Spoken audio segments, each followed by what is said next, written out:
Okay, good evening, good morning, good afternoon, wherever you are watching us from. We thank the Almighty God for another beautiful Saturday. And here we come, another fantastic study abroad podcast from the Fred Effect team. You are all welcome for joining us, and we hope that we are going to have another fantastic podcast today. So if you just joined, we are saying a big welcome. I can see that right now we have over 20 people joining us. Thank you for even joining in advance. We really appreciate. We hope that today's session is going to be very insightful. So, as usual, let's all try as much as possible to share the link to make sure that those in that corner, you get the point, those in that village will get to know what we are doing so that they can also benefit. The information shouldn't stay in Accra and Kumasi alone. Let's try and spread the good news, and I'm sure everything will be fine. So if you have joined once again, you are welcome. Today's story, I don't have to even talk about it.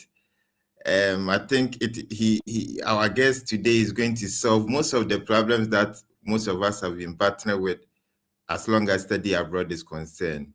So without much ado, let me bring my host, my guest on board. Hi. Achampong, Hello, sir. yeah, how are you? Good. How are you doing, Ben? Yes, I'm also fine. You're welcome to the biggest study abroad podcast.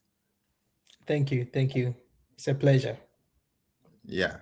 Once again, thank you for honoring our invitation. Sure. Yes. Your story is among the stories that our audience are yearning to hear. So I'm sure today you have to speak from your heart. Either you Yeah, as always. Yeah, this is the purpose of this study abroad podcast.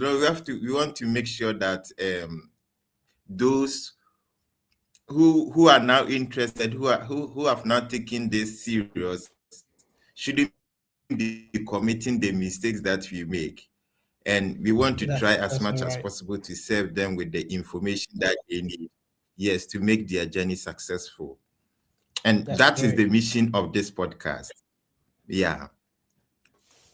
All right. So you're welcome once again. Thank you, Ben. All right.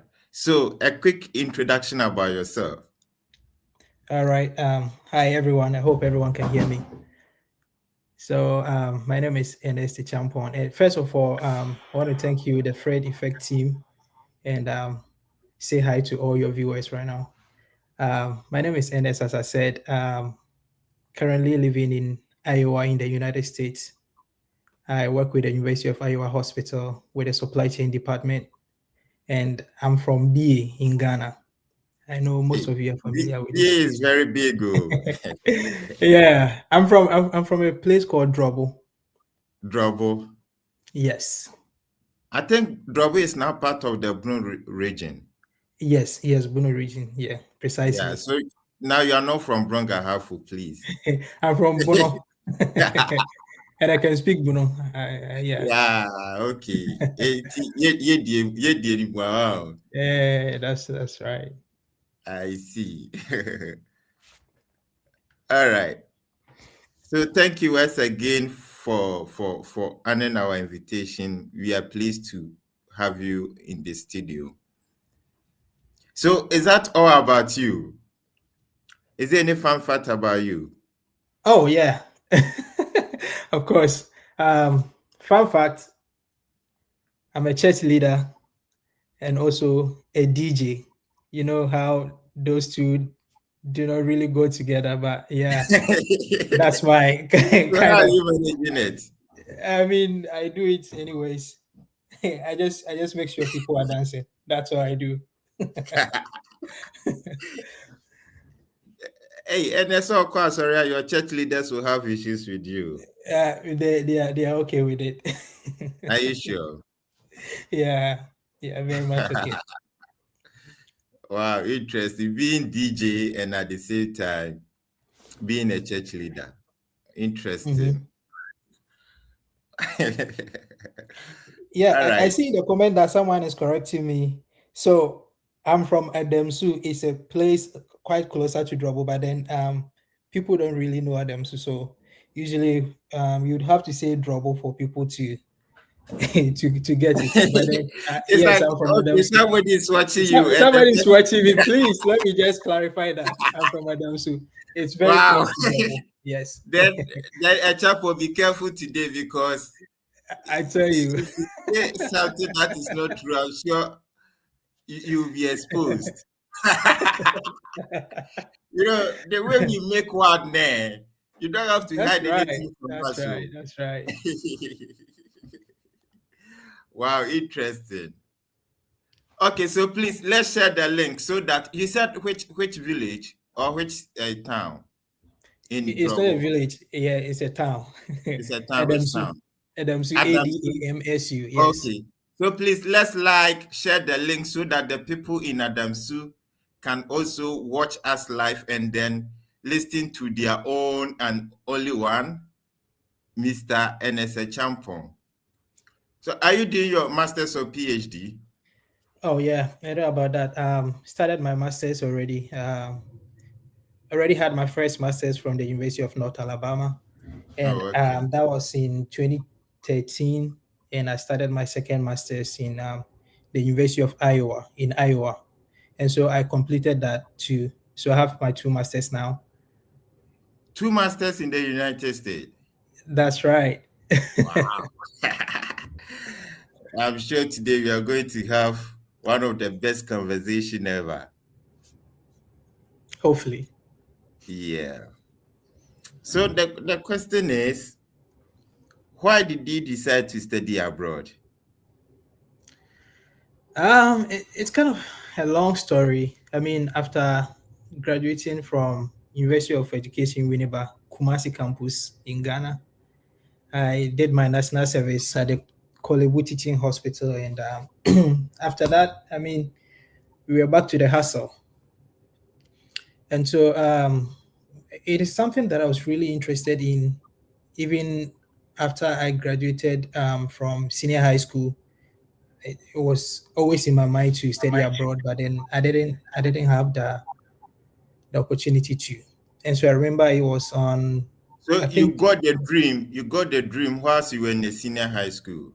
in a, yes, in the senior high Wow. school. And so I think I applied to a couple of schools in India, but for some reason it didn't work out. And so enrolled in uni back in Ghana, graduated in 2018, finished my national service in 2019. And I think that was where I met Fred. It was in December. That was when I first texted him. And I was like, bro, I just heard from someone that you're in the United States. And so can you show me the way? And he was like, okay, if you're serious, I can help you out. And so it was a dream that I had, but it didn't materialize until like 5 or 6 years after. Yeah, I mean, back home, national service guy after school, struggling for job and all that. And so I needed to get out anyways to look for opportunities somewhere. Oh, okay.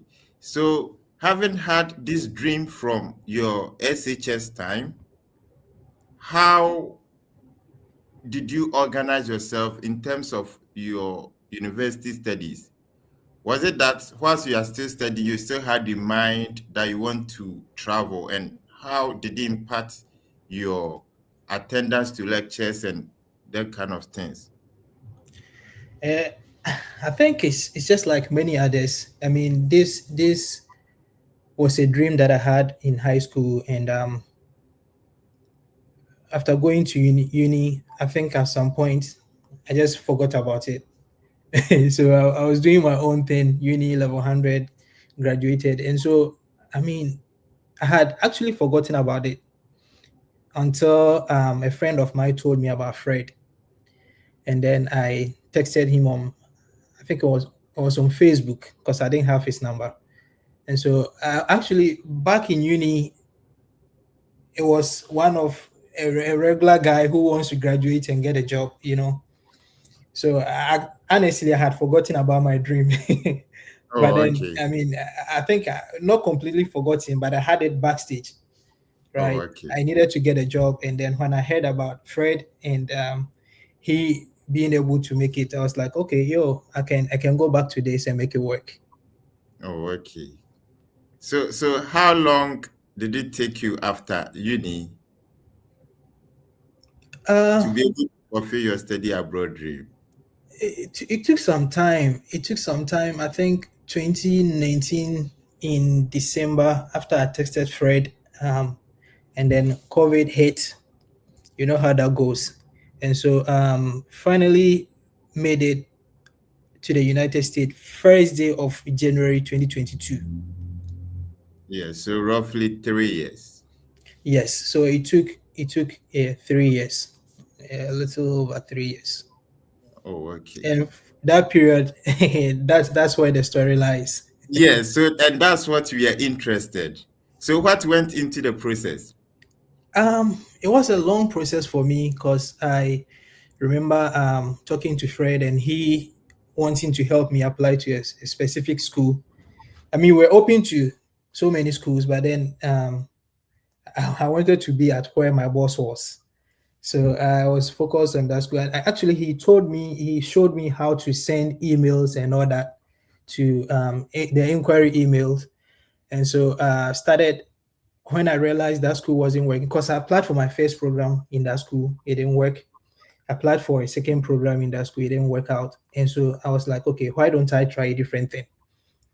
And so I began to send emails to a couple of different schools. And the last time I was scrolling through my emails and I was trying to see how many emails that I sent. And I think I could count about 74 emails. Wow, 74. 74 different schools. That's how bad I wanted it. So please, you can type in the comment section how many emails have you sent so far? Yes, if you've not sent more than 74, it means yeah, you have a long way to go.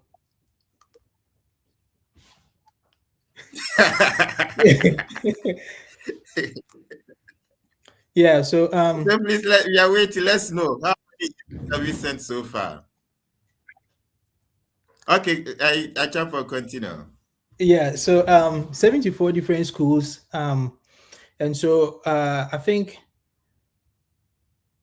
I had admission to a couple of schools, but at some point I think it was the next hurdle was to get a visa interview date. Yes, the next hurdle was to get a date, and so I remember I applied to different schools, and I had my visa interview scheduled in I think it was 2021. No, it was in 2020. Yes, but then because I couldn't get a date, that was before my class start date. We had to reschedule anyways. And so I deferred my admission to the following semester. And then because I deferred, the school was asking for a whole So new different set of yes, documents.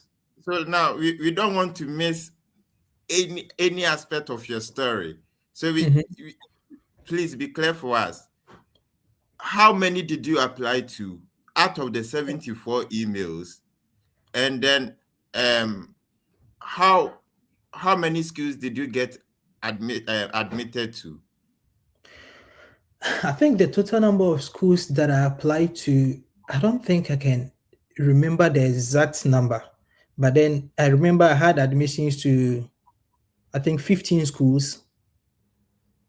Yes. And then, I mean, you get the admission and then you have to go through the financial requirements whole process before you get your I-20.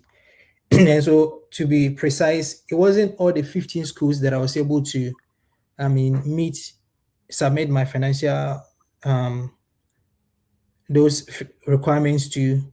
And so I remember I was able to secure about, before I got here, I had about 8 or 9 I-20s from different schools.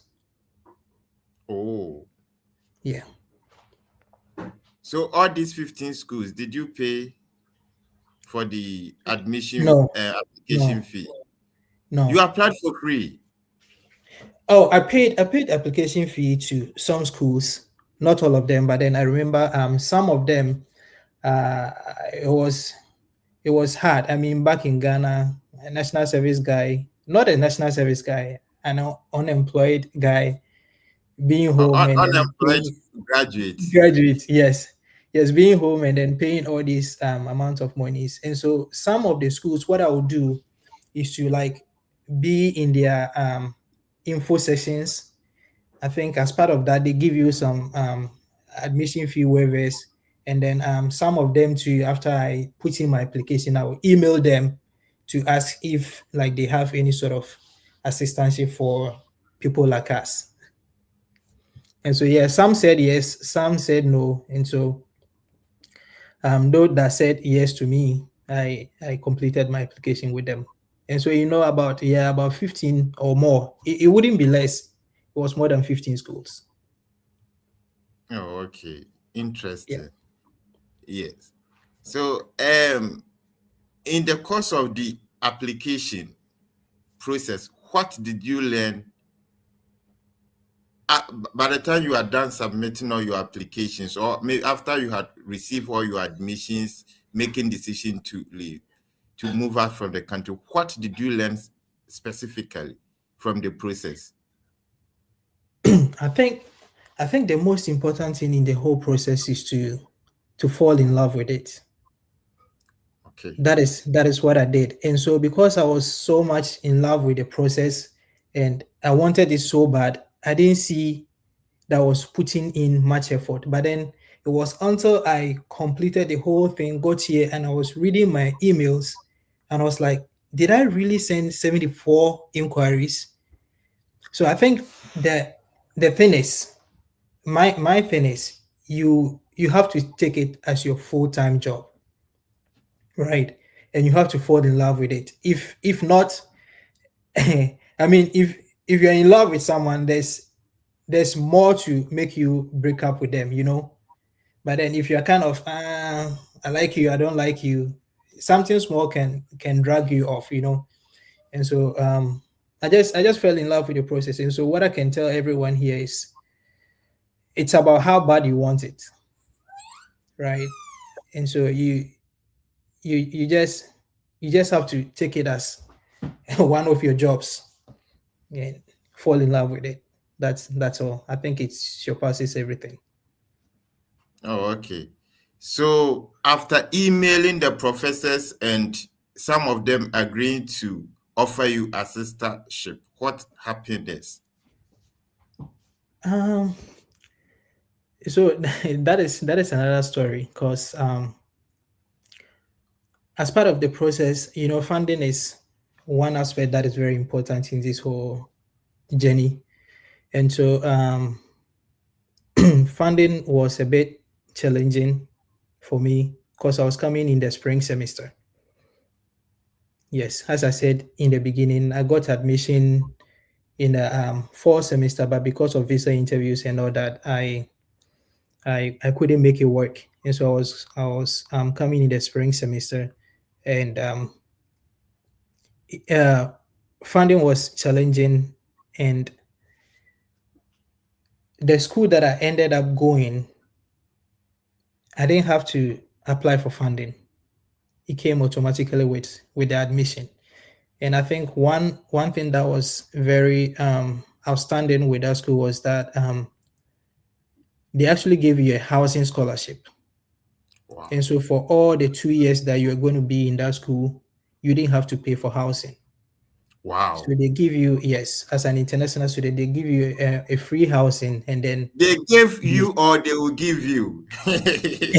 they gave me they gave me Aha. free housing. Yes, they gave me free housing as part of my scholarship, and also gave me a tuition waiver as well. And so that brought down the fees, the deficit to, I mean, I'm not sure of the amount, but then I think it was less than $3,000. Oh, okay. Yeah. Wow. Such an interesting journey. So when you were starting, was there any hope for you, even though you loved the process? Uh, uh, when I was starting, I mean, as I said earlier, the first school that I applied to, they didn't admit me. They said they don't want me. And so I was like, is this going to work? I applied for a second program in the same school. That one also didn't work. And I was like, is this really for me? And so I remember there's one school in Michigan. Am I allowed to like mention names of schools here? Yes, you are allowed. Very soon, we Yes. even share this. We will show them on the screen so that those who have not heard it before can write it down and then Okay. start up Okay. the school. Yeah. There's this school in Michigan, Central Michigan University. So that was the first school that gave me admission. And so I think I was in the car from Drobo to Adamsu somewhere around 5 p.m. And I saw my email and it was admission. Congratulations, Mr. Ernest, whatever. And I was like, oh, so this could work. So that was where the hope started from. So when I started first two programs, no admission, I was kind of skeptical a little bit. But then as time went on, and then Central Michigan gave me admission, that was where the hope started from. And I knew that people like me could also come to study in the United States because if I remember, I think I'm the first person from my hometown, or maybe the second to study in the United States precisely. So that really gave me hope. Yeah, Comrade, this statement you made is very deep. Like people like you. Why are you saying that? That if people uh, like you can study abroad. I mean, that's as I said,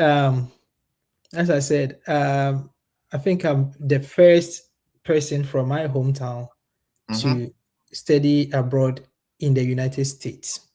Let me be clear, in the United States. I think there was someone before me, but then he was kind of on and off. He didn't really stay in my hometown. And so I wouldn't count him as part. And so because I had never seen anybody do it, I was kind of asking myself if I could do it, you know. And so the first admission came and I was like, okay, so this could work. And then started hearing stories of people, I mean, high school, went to Sunyani Senior High School, of course, a good one, the best in BA. And and so people like me means somebody who has to be the first to do it, you know. That that comes with kind of the first mover. It comes with some challenges of its own, you know. But Yeah, then I thank God there understand. were people like Fred to be in my corner to coach me all the way before I got here. So yeah. Interesting. Interesting. I think in the comment box, I don't know, for some reason, people are asking about CGPA, CGP. I don't know what they want. But I think, Achampa, you'll be the right person to help us. SOP and CGPA, which one do you think plays critical role when it comes to studying abroad or studying in the United States? I think the admission process in the United States is quite different from what we have in Ghana. In Ghana, like they put everyone in a pool, right? And then at the end of the day, they like sort out, and then but here it's more like a case by case basis, you know. And so if you ask me, SOP and CGP, I would say they move hand in hand, but I think over here they kind of consider someone with a very strong personality, you know, and s- most importantly, it is not about where you've been, it's about where you can go. So it's more about potential, right? It's a holistic process. So CGPA cannot stand on its own. SOP cannot stand on its own. Um, uh, Tests like SAT, GRE, GMAT, and all those, they cannot stand on their own. It's a holistic thing. But then if you can have a little bit of everything put together, I think it kind of gives you a higher advantage than someone who has a high GPA but maybe a low potential, right? And Okay. so I mean, I don't think CGPA can be an excuse for everyone. Why? Because have you not seen someone who had a 3.8 or a 4.0 who, as at now, is still in Ghana, hasn't had the opportunity to come to the US or anywhere they want to go? I've seen such people, right? So if CGPA is the only thing that they look for, then why is this person still in Ghana? Why is this person still in Nigeria? And so I think CGPA cannot be an excuse for for for people not to study abroad. Of course, I think at some point we will go through that. There are certain things that you have to do to make sure that even though your CGPA might not be very good, but then you can still stand a chance to study abroad. Interesting. Universities look at where you are going or where you can go, but not where you are now. That's Yeah, an or where you've interesting been. one. Yeah. Or where you've been from, Mr. Ernest Chapo. I like your calmness. Why? Is your girlfriend watching? It's like you feel shy, be. Oh, really? I don't think so. Or it's from my screen because it's like you are cool, like cool levels. Or That's it's how I because of your am. church leader is watching you, so. Maybe I have to comport myself.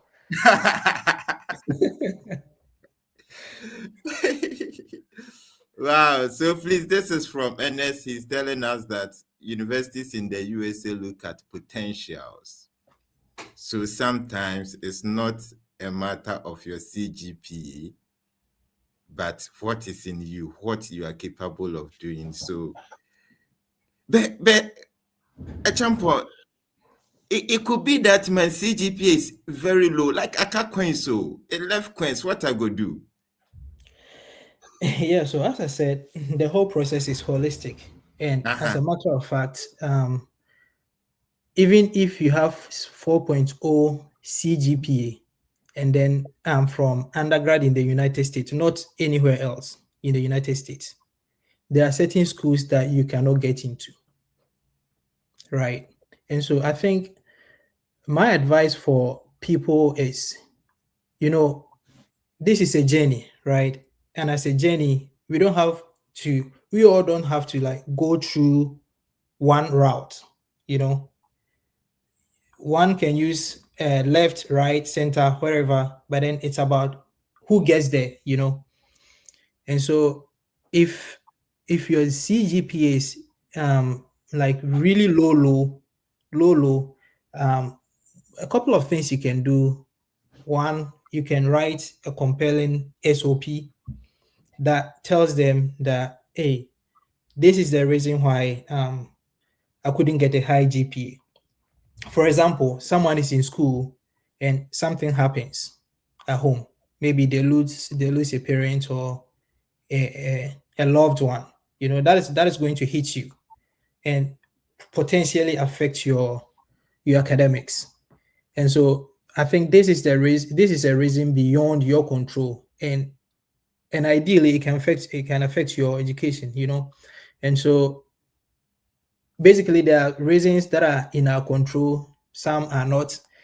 Some of the reasons that are in our control, like you go to school, of course, maybe you're first generation student, you hit the university, you're happy, I mean, clubbing and all that, and then you lose focus on so whatever your reason is, you have a low GPA.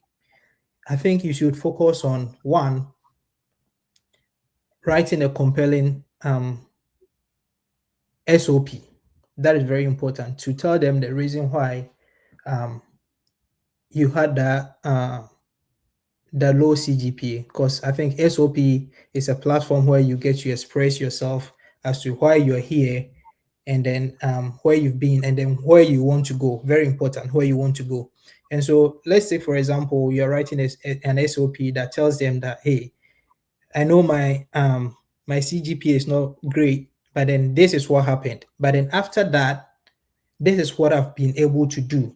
And with what I'm doing currently, this is where I want to go in the next 5 years, in the next 6 years, you know. So if they see that potential in your SOP, that tells them, oh, okay, let's give this guy a chance, you know. So one, you make sure you get a compelling SOP. And then two, I'll put it this way, you cut your coat according to your size, if that is the right framing, right? Because I mean, a low CGPA and you want to get to Harvard, you know, it's something. And So there are so many bridges that you can use to get to where you want to go. There are so many schools in the United States that accept a low GPA, right? So you start looking at those schools, right? And so, yes, they might consider you, and then you use them as a bridge, right? Maybe something happened, and then that caused you to have the low CGPA, and then now you're here, you want to make it better. You've learned from the past, right? okay, So, whilst you're in that bridge school, you do all you can, and then that is going to send you to where you want to go. So, a low GPA might not get you exactly in the school you want to go, but then there are so many different schools or different routes that you can use to get to where you want to go. So first, write a compelling SOP. Two, make sure you're taking advantage of bridge schools. I call them the bridge schools, right? And then I think one thing that I can think of is um, you also, I mean, if you can, write tests, these exams that we write, SAT, GRE, GMAT, you know, GRE too, I think is very good. So if you have a low CGPA and then you have a high GRE score, that score can compensate for your low GPA. And then you explain to them again in your SOP that, hey, this is what happened in my undergrad. That is the reason why I had this. And so I've made up, sat for the GRE exams, and this is my score, right? I think people have done that. And so that can compensate for your low GPA. And then maybe to add this, if my talk is not long, uh, yeah, you, we are interested. You know, we yeah, are ready for all the hacks. So yeah, you can also leverage letter of recommendations, recommendation letters. That is also very good. You get like prominent people, your professors, if you are working, your bosses and all that, somebody you've worked with in the past. They can also attest to who you are, where you've been, and where you want to go.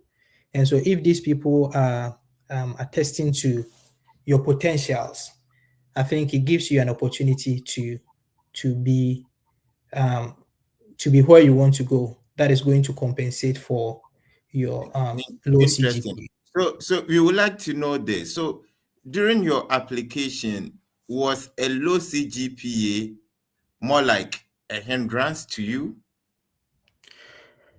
Personally, no, because my CGPA on a 4.0 scale was about 3.0.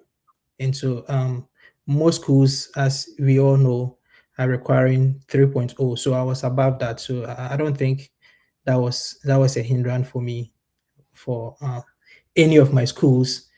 But I know people even in my school that they were saying 3.0. I know certain people who came to that school with less than 3.0. Okay. Yes, so it works. It works. Oh, okay. So did you have a chance to communicate with those people? Oh with yes, the yes. I CGPA? was in class with, yes, I was in class with most of them. Uh, so is there anything they tell you that they did extra in the application? Yeah. So you know,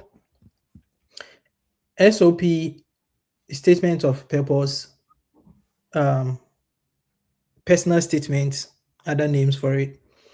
We often think it's about what what interests you in the course or the school.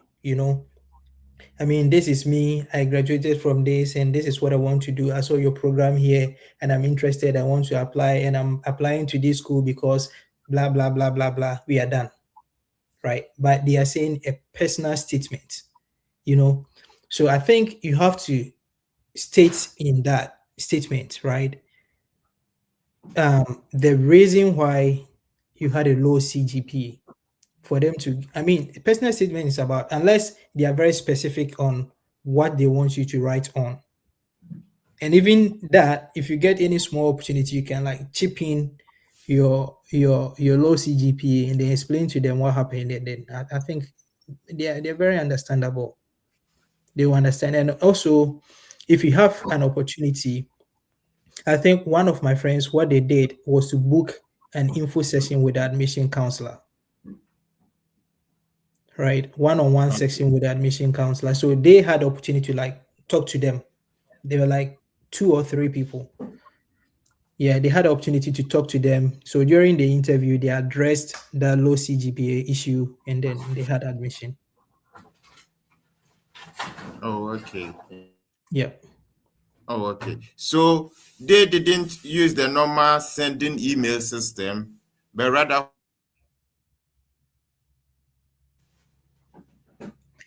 they Yes, didn't. yes. Can you hear me? Yeah, I can hear you now. Yeah. So they didn't use the normal sending email system, but they decided to book online session with the admission officers or admission coordinators before they put in their application. So this is what happens. Um, so you're going to send the email, the inquiry first, right? And then they will reply by telling you, hey, this is our requirement. You need a 3.0. And then after you get their requirement, then you do a follow-up. Yes. Okay. So you do a follow-up. Okay. So you're saying that you need a 3.0 CGPA, but then I have a 2.7, I have a 2.6. But then this is what happened. Can we address it? Yes. And then if there is any workaround that they give you the opportunity to. Oh, okay. So you want to tell us that in our personal statement, it is advisable to indicate why we got low CGPA. Yes, yes, yes. I can confirm that. If so, as I said, in a personal statement, there are certain schools that specifically give you certain things to talk about, right? But then if the school is asking you to bring a personal statement and then do not specify, I mean, what you want to talk about, and then of course, if you happen to be someone with a low CGPA, then you must make sure that that issue is addressed in the personal statement. And again, you must be someone, or you should be someone who I mean, who, in as much as you had a low CGPA, you're doing things to like better yourself, right?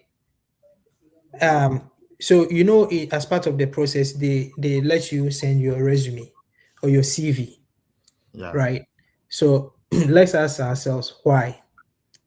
They want to know what you're doing, if I'm right, and then they want to know where you want to go. You understand? So maybe after your low CGPA, you accepted a job here that aligns with the program you want to do in uni, and then the job is making you understand more of the concepts that you didn't understand in school. You know, so all these things are things you can systematically address in your personal statement, letting them know that in as much as you had a low CGPA, this is what you're doing, this is what you've learned, And so, as part of my experience at this job, ABC, I want to take up this program to further better myself.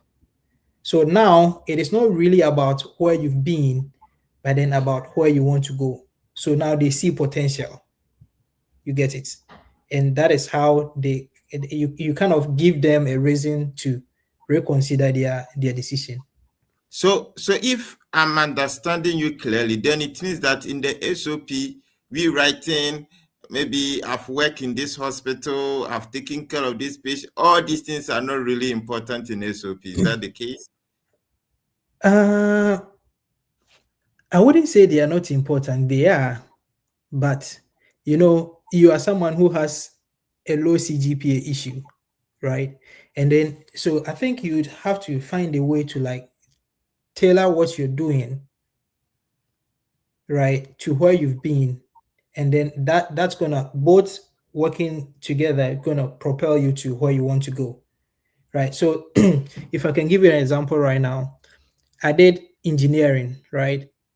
In Not me, but somebody did engineering, or maybe I did accounting, right? But there was some of the accounting concept that I didn't understand. But after school, I've had a job with an audit firm, right? And then through that process, I've come to understand some of the audit processes and all that, you know. And so, okay, so now I'm in a better place to study abroad or to further my education, because the things that I didn't understand that gave me low CGPA, now because I'm working in this field, I've had more understanding to that. And so I think I'm in a place where I can further my education, like grad school and all that. And so you make sure that these things are addressed in your SOP. I think the SOP for me is your platform. That is your platform. So you make sure that everything concisely, right, could be addressed in that statement. Yeah. And you see, so as we are saying this just came in mind. That is why in the application portal, even if you have CGP of 2000.9 and I have CGP of negative 0.002, all of us have to submit the same application requirement, including SOP. Mm-hmm. Yeah. So please, what we want you to understand is that we are not saying don't study.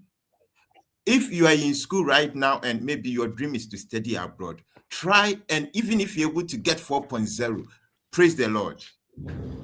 But we are talking to those who have completed and in one way or the other, they were not able to get like high CGPA. Today's podcast means, or what we want to portray in today's podcast is that you don't have to lose hope. If you are able to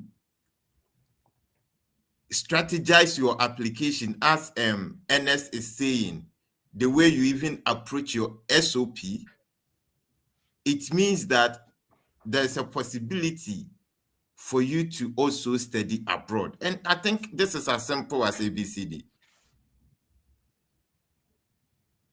Yes.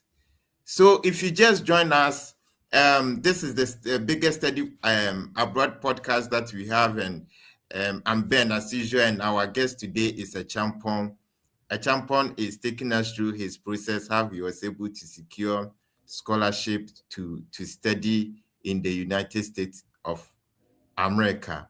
And in fact, he made a statement that really got me. He said that if somebody like me, wow.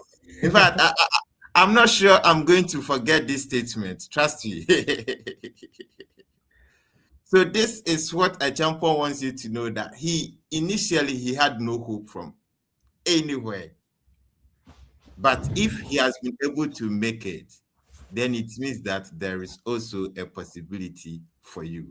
So if you have come, you're highly welcome. And our special plea is that try and then like our session and then share the link so that those people in that corner would also hear of us, and I'm sure this video can be a benefit to some of those people. All right. So, Ernest, now let's zoom to the scholarship. You said it came alongside with the admission, so you didn't have to Mhm. do different application for the scholarship. Mhm. Yeah. So Were you I were mean, you notified through the mail that you sent? no, I wasn't. So I was notified um, after I had admission to that school. Yes. Okay. So yes, so, I think that the inquiry, as usual, is, hey, my name is Susu Susu. I have a CGPA of ABC, completed uni here. This is what I did. I saw your program and I'm interested, and I want to make inquiries if I can apply. And also, I want to inquire on scholarship packages for international students. Generally, this is what the emails is. So that is what I did, and of course they gave me the green light to apply, right? They told me they have international scholarship for international students, and so I applied, and that scholarship came with the admission, so I didn't have to do a separate scholarship application. Oh, That okay. was my for my first school. For your first school. Yes, Oh, okay. that was for my first school. So, what was the package like? uh the package for the first school was it was a housing scholarship, so free housing. As a grad student, you don't have to pay anything for housing. So I would estimate that um to be around maybe $700 or $800 a month. And then I had a tuition waiver as well. I can't recall the exact amount, but then everything brought down my school fees to about $3,000 or $4,000 a semester. Oh, okay. After the scholarship. Yes. Wow. I think it was a huge one. Oh yeah, yeah. It was a huge one, but I wouldn't say it was that huge. But I think the thing is, the school that I ended up going first, I think the cost of attendance was really low. So that is something that helped me a lot. Cause I mean, if it had been like, and it wasn't in a big city, you know, so that is something that really helped me. So how can we find such schools? You know, some of us maybe we are Jakoma, we don't want the Harvard, we don't have the MITs and those kind of schools. So Yeah. how can we find the Ajakoma school? How can we find those schools? So this is the thing. I No school is too small, right? And no school is too big. But then, of course, we know there are standards, you know. Yeah. And I think so. I think I saw a prompt posted by Fred on Facebook or something, that you plug in the prompt and then it shows you schools, you know. But I think you'd have to, first of all, I would advise people not to like just apply to any school at all. Before you apply to a school, you make sure that you've really read about the school, the state, maybe the city that the school is at, and the admission requirements, and most importantly, we mostly forget the cost of attendance. Yes, because I mean, what does it what does it where does it end if you have admission to a big school but then you cannot pay for, you know? So if the journey is to get here, right, which is the case for most of us, you would have to look at schools that matches your, you know. I'm not belittling anything, but then I'm just being real, you know. Yes, look at the cost of attendance, because the school that I went back in Alabama, it's not the same school that I completed recently. Huge difference, about In terms of tuition, it's about $20,000 difference a semester, Different. you know. And I couldn't have jumped straight to this school, right? I had to use Alabama as a bridge. So as I said, you look at bridges, right? There's so much you can do, but then you might not be able to like do it all at once. So you make sure like if you have any opportunity to cut corners, bridges, you make sure that you use them. Oh, So okay. if I don't know if I answered your question, but then simply you can go to plug in your the program you did in uni and then the program you want to study, and then maybe add a prompt, maybe with low tuition, something like that. I know tuition might not be a problem for some people, but then if it is your problem, right, you make sure that in as much as you're looking at school, you're looking at schools with like low tuition as well. Yeah, Nana, the truth is we need full scholarship. Oh. You Oh, ask my people. oh, full scholarship is good. It's Yes, we very need good. full In fact, scholarship. it's very good. But then I don't think full scholarship could also be a reason why you wouldn't come, right? Okay. Some people are lucky they had full scholarship, but then you might not be one of them. I wasn't one of them, anyways, but I was able to do it, right? So I don't think full scholarship should be a reason why you wouldn't come. In fact, some people came without even knowing how they are going to pay their first semester school fees. But the catch is, if you find yourself in a big school that is saying $20,000, I mean, that's going to be a challenge. But then if you find yourself in a small school where uh, they say they need like $5,000 or $4,000, I mean, there can be a workaround. My boss Fred knows that. Yeah, it's in my story. So yeah, I think if you can afford, yes, or if you get a full scholarship, fine. But if you don't, that shouldn't be a reason why, if you want it, you would stay back in Ghana and say, I didn't get a full scholarship, so I'm waiting for next year. Right. Just make the move. But then you make sure you wouldn't find yourself in a place where the pressure will be so much, right? You'll be in a place where like you can cut corners, I mean, work around. A student could even send you $1,000, which wouldn't be too much for them. But then if you're asking somebody to send you 5,000, $10,000, that would be a lot, you know. Hmm. So yeah. Interesting.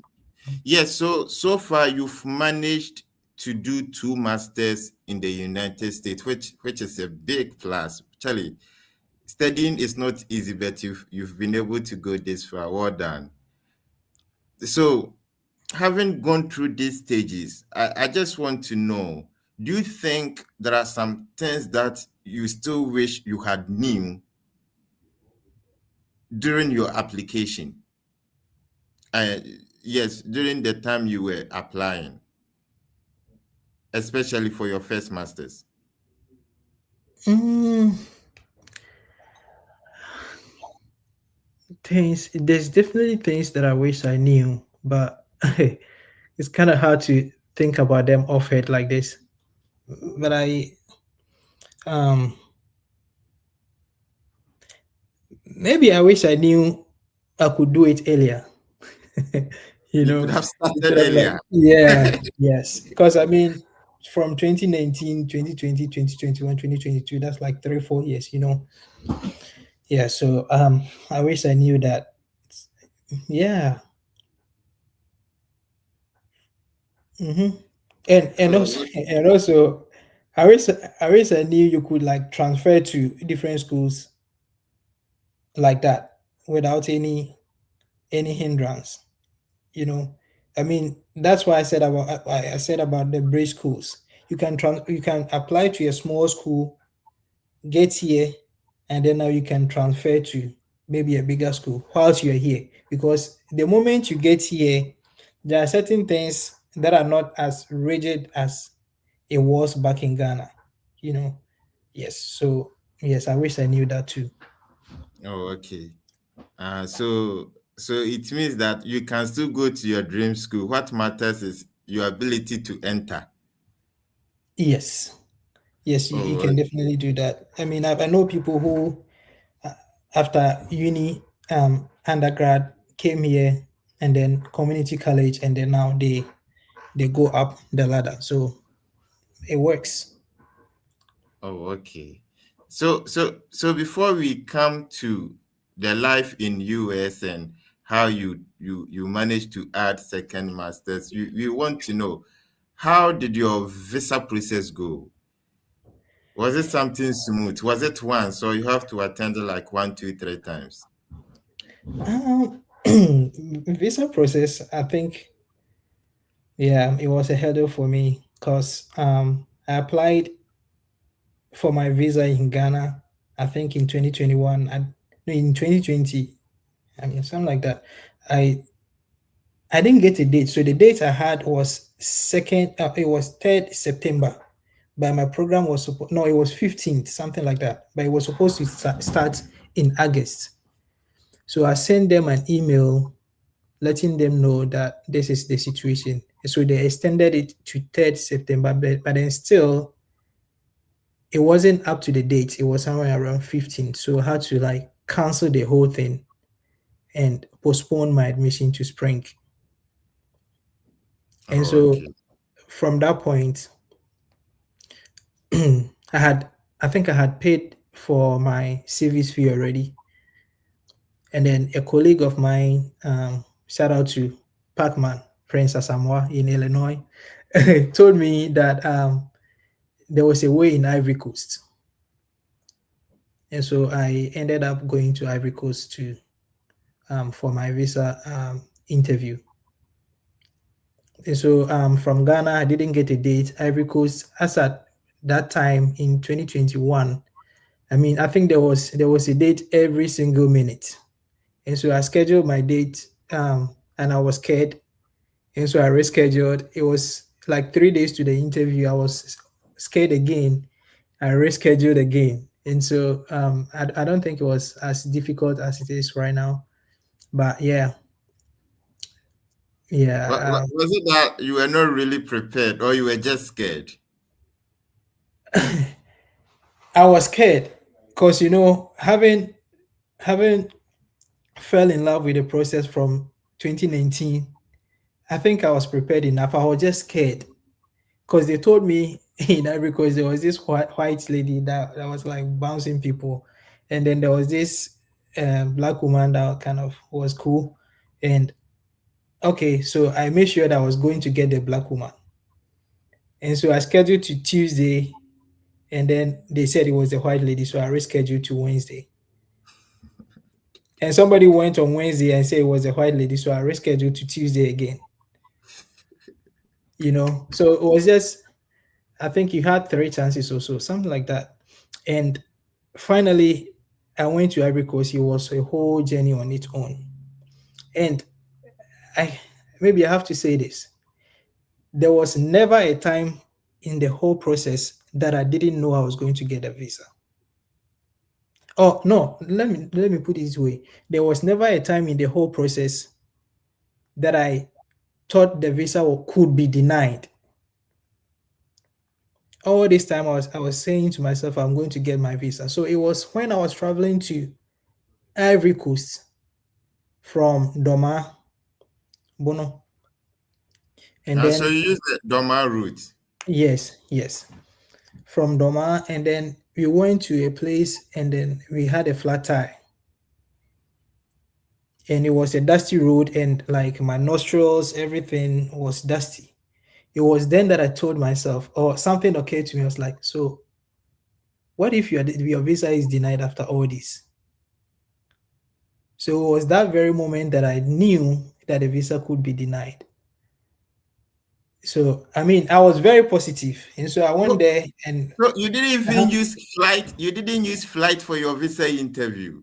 No, no flight, Hi. no flight, please. Yes, yes. So now you understand people like me. Hey. Yes, No. so no flight. Nana, Nana, Yeah. Nana. now, you people should let us know, what did you see that what did you see in the USA that you want to go that extra mile to get your visa to enter? Like, we want to know I what mean, what as always been said, US is the land of opportunities. I mean, every dream could be realized, you know. And so yeah, I wanted to pursue. I mean, upgrade myself personally, professionally as well. But I, I mean, I take pride in being a first mover. So I really wanted to do it. Yes. wow, Yeah. So no flight, car, on time and road from Ghana to Cote then d'Ivoire. if How, if I how should, how many how many hours did it take you? I think I left Doma um somewhere around 11 or 10 a.m. in the morning, and we had a flat tire, and we waited for some hours. And every stop, police barrier that we went, they will stop and then check all of us. And then I couldn't speak French. And so they will come to me and then start speaking French, and I'm not able to speak French. And so at some point, they wanted to like take me out of the car. They didn't want me to go anymore because I don't know why. Um, so there was this person that was sitting right beside me who was a trader from Doma and would take something from me and like give it to them. Yeah, so it was a long route. I think I got to Abidjan around 10 p.m. around 10 p.m. in the night, 10, 11 p.m. Yeah. Wow, Yeah. So it was like a almost 12 hours 10, 12 hours journey. Yeah. journey. Yeah. By car. Hey, Nana, you were determined though. Yeah. Yeah. I tried. Yeah, I'm not sure any lady can give you a broken heart, because the heart is hard. I mean, the heart responds differently to that.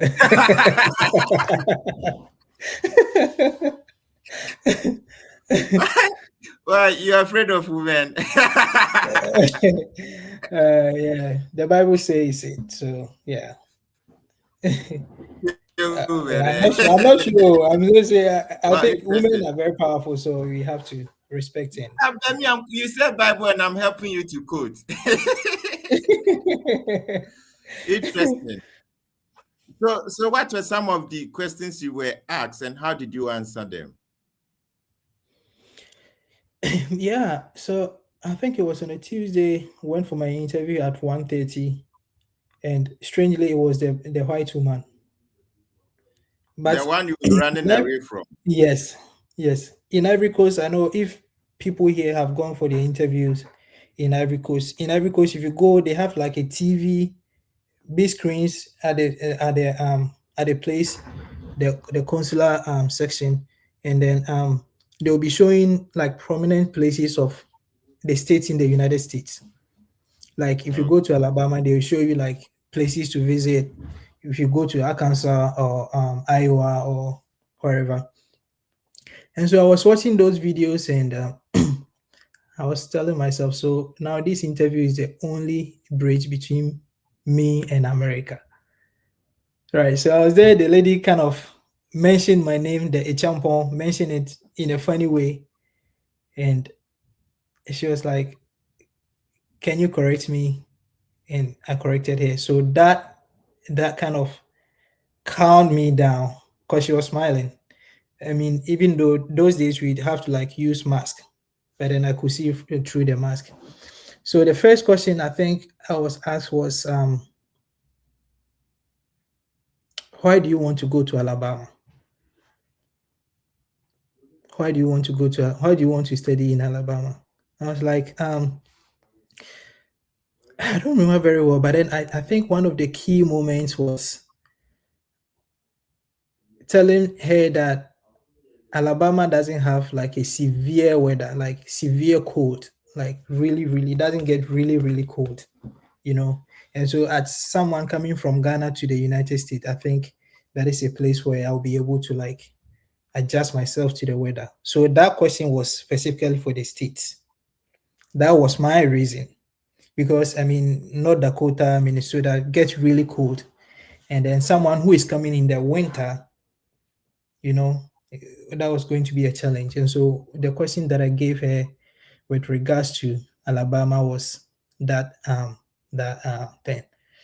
And then the program, I studied business in high school. I did accounting in UEWK, and then I was going to do a master's in business administration. And so I kind of aligned myself through the route that I mean, still in the business route. I think that was the response. And also, what would you do after this program? Very important. Your ties to your home country. Yes. So I remember after telling her everything, I told her after the program I would want to come back home and marry my girlfriend. Wow. And as a Just matter of like fact, I was single. Yes. that. I was single. And I mean, she was typing, and the moment I said that, she was like, "Oh, do you have plans for that?" I said, "Yes." And so I think that was a catch. That was going to bring me back to my home country. Of course, I will return to my home country, but we are still on Who gave terms. you that? Who gave you that hint? Nobody gave me that hint. As a matter of fact, I didn't even know I was going to say that. Okay, please let's hear from the comment box. Will you be able to tell the visa officer that you will come back home to marry your girlfriend or boyfriend? Please let's know yes or no from the comment box. Hey, Yeah, Nana, I didn't even rehearse or plan on saying that, but then it just came and I said it. And then while she was typing on the screen, the moment I said that, she like lifted her head. I was like, "Oh yeah, do you have plans for that?" I said yes. So I think it was a catch over there. wow. I can't remember all the and I remember they asked me about my sponsor, what work they do.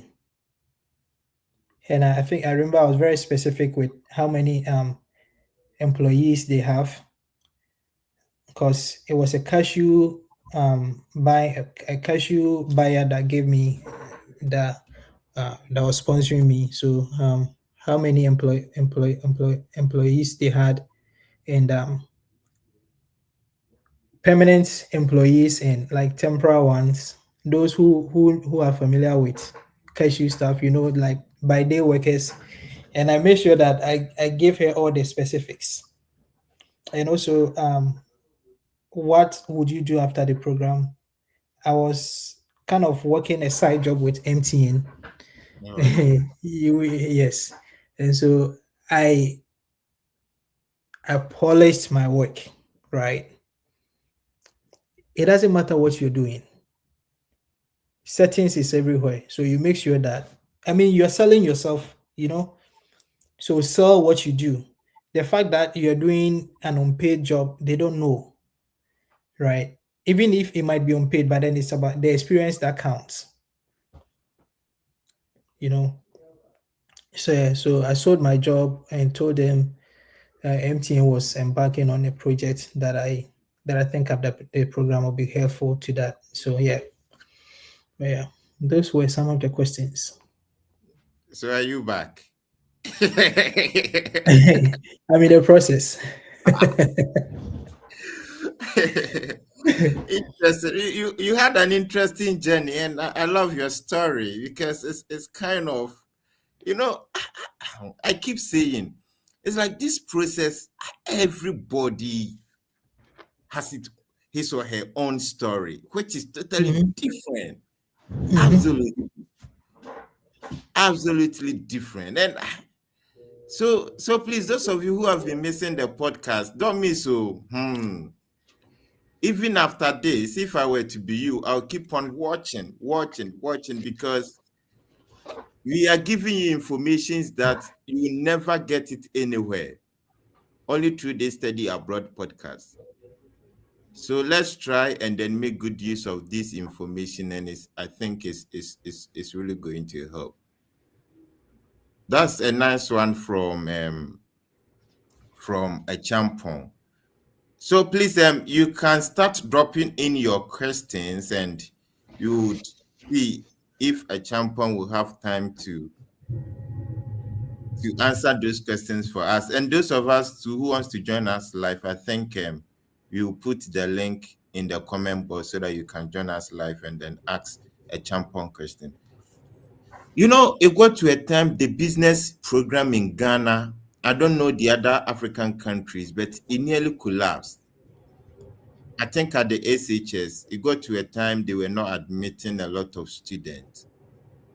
And sometimes, if you read some of the comments from our audience, it's like there is no hope for the business students. How did you do it in terms of Yeah, study abroad? Yeah, yeah. I think you'd have to have a strategy, because um, business is business, and of course, business is non-STEM. STEM, science, technology, engineering, mathematics. mathematics.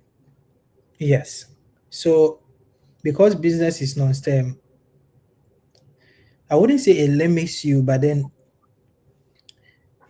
you'd have to know where you want to go. So, for example, I applied for my MBA. That is what I use to come here, right? But after the first program, and then OPT is next. So I wanted to like take advantage of the 3 year OPT. So I applied to um, masters in business analytics, which is STEM, right? Oh, So okay. I don't think business should be an excuse. As a matter of fact, because now there's AI everywhere, but which AI is going to solve accounting questions? Which AI is going to be accountant for companies, right? So I mean, you cannot apply to just every program, but then I don't think being a business student should be an excuse.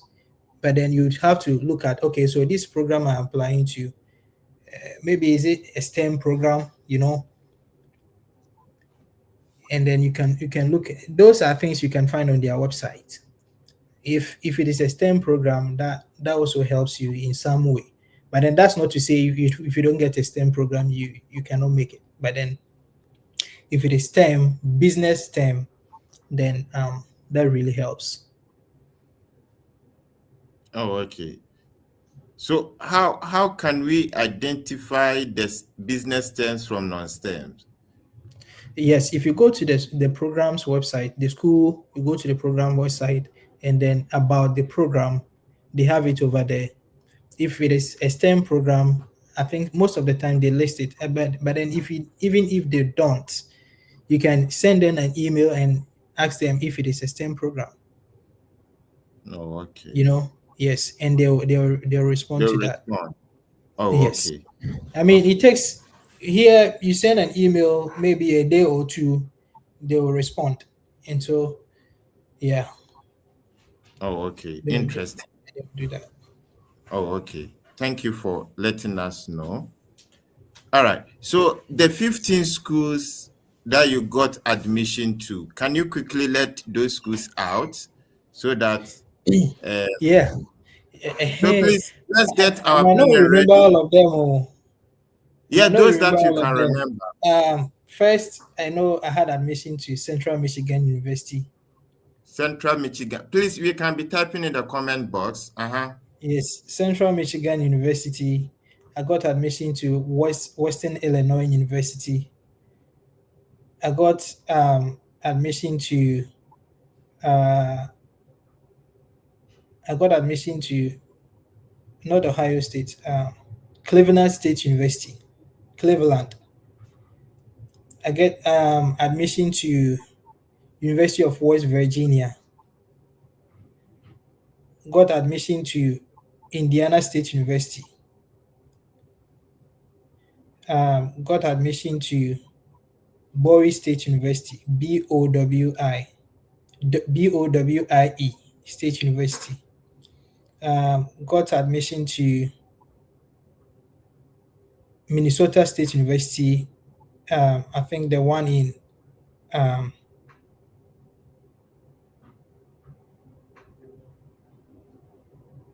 there's I've forgotten. There's like two cities, but it's Minnesota State University. Had admission to. I'm trying to remember all of them, but um, Yeah, I think you've couple of given us schools, seven. You've couple of given us schools. that's good. So you've given us Minnesota, Bowie University, No, I've seen Minnesota, not Mankato. There's another one. There's another one, not the one in Mankato. There's another one. Let me look it up real quick.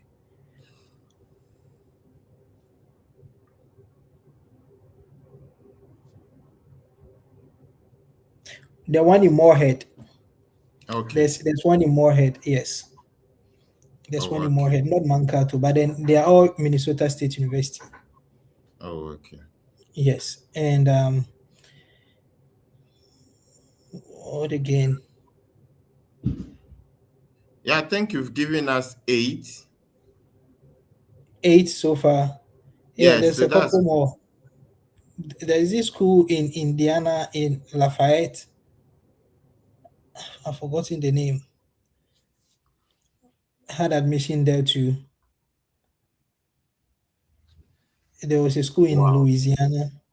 So you applied to all these schools within the 3 years. Yes, yes, within 3 years. Oh, okay. So what I did was to like wake up in the night, use the 3 CDs night bundle. So from 12 to 5 a.m. in the morning. That was where I used to apply for my schools. Wow. So Yes. we just three cities, three Ghana cities. Yes, with just 3 Ghana cities. Yes, I was able to do it. And so I remember Fred would call me in the morning, and I think around 4 a.m., something like that. I was always up to pick up his call.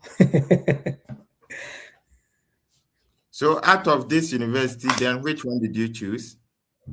I chose University of North Alabama because University of of their North. scholarship. Yes. Yes. So Yes. you did your first masters in University of North North Alabama. Alabama. Yes. Masters in Business Okay. Administration. Oh, okay. Yes. So that And then one, there from that, wasn't any analytics. no, it wasn't. It was just Masters in Business The- Administration. Oh, okay. And then Yes. your second master's, so is it in business? Yes, the second master's in business analytics. So that is like purely Python, like data processing and all that. Oh, okay. Yes. Oh, okay. Wow, such an interesting journey. So 2 masters in the space of 3 years. Two masters in the pace of 3 years. Charlie, well done. Thank you. I know it's not easy, but you've been able to make it. So your second application, master's, is it a full scholarship? It wasn't a full scholarship for my first semester because so this is one thing. If you're also applying to schools, make sure you apply as early as possible. Ideally, like before December. Because my school said if I applied before December 31st, they were going to give me a scholarship. Yes. So Oh, the latest school is University of Iowa, AOWA. okay. IOWA, Iowa. Okay. Yes. So University of IOW. yes, IOWA.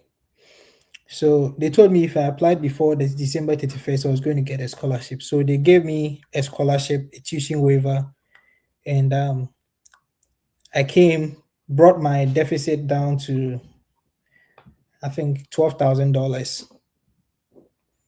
Yes. A So semester. yes, a semester.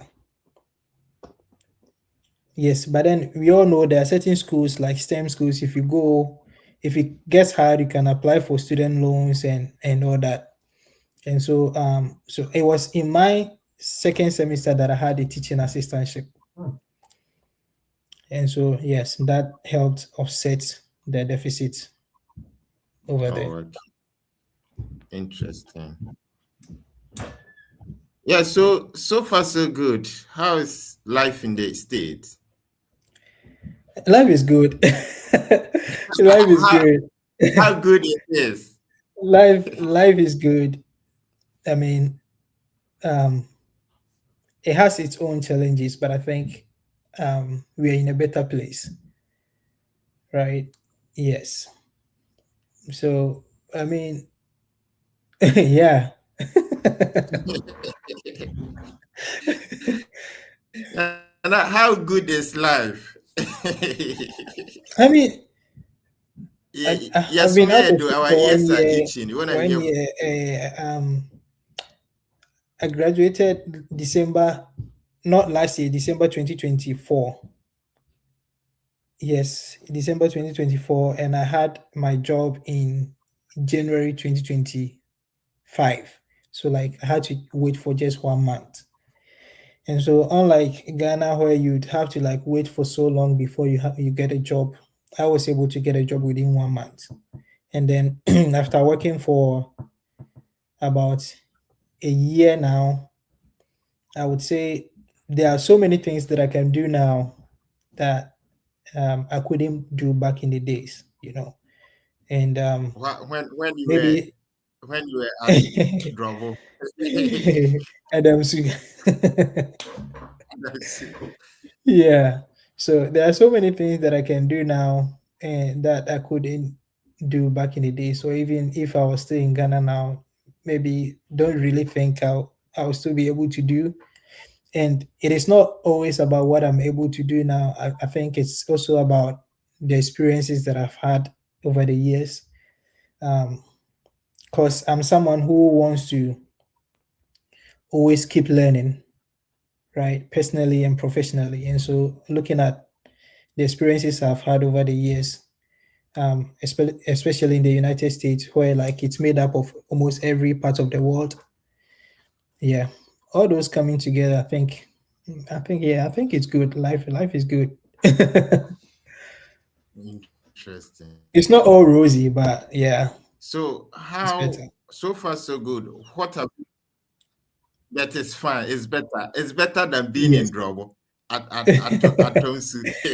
At least for me, yes, for me it's better. I've been to trouble before, man.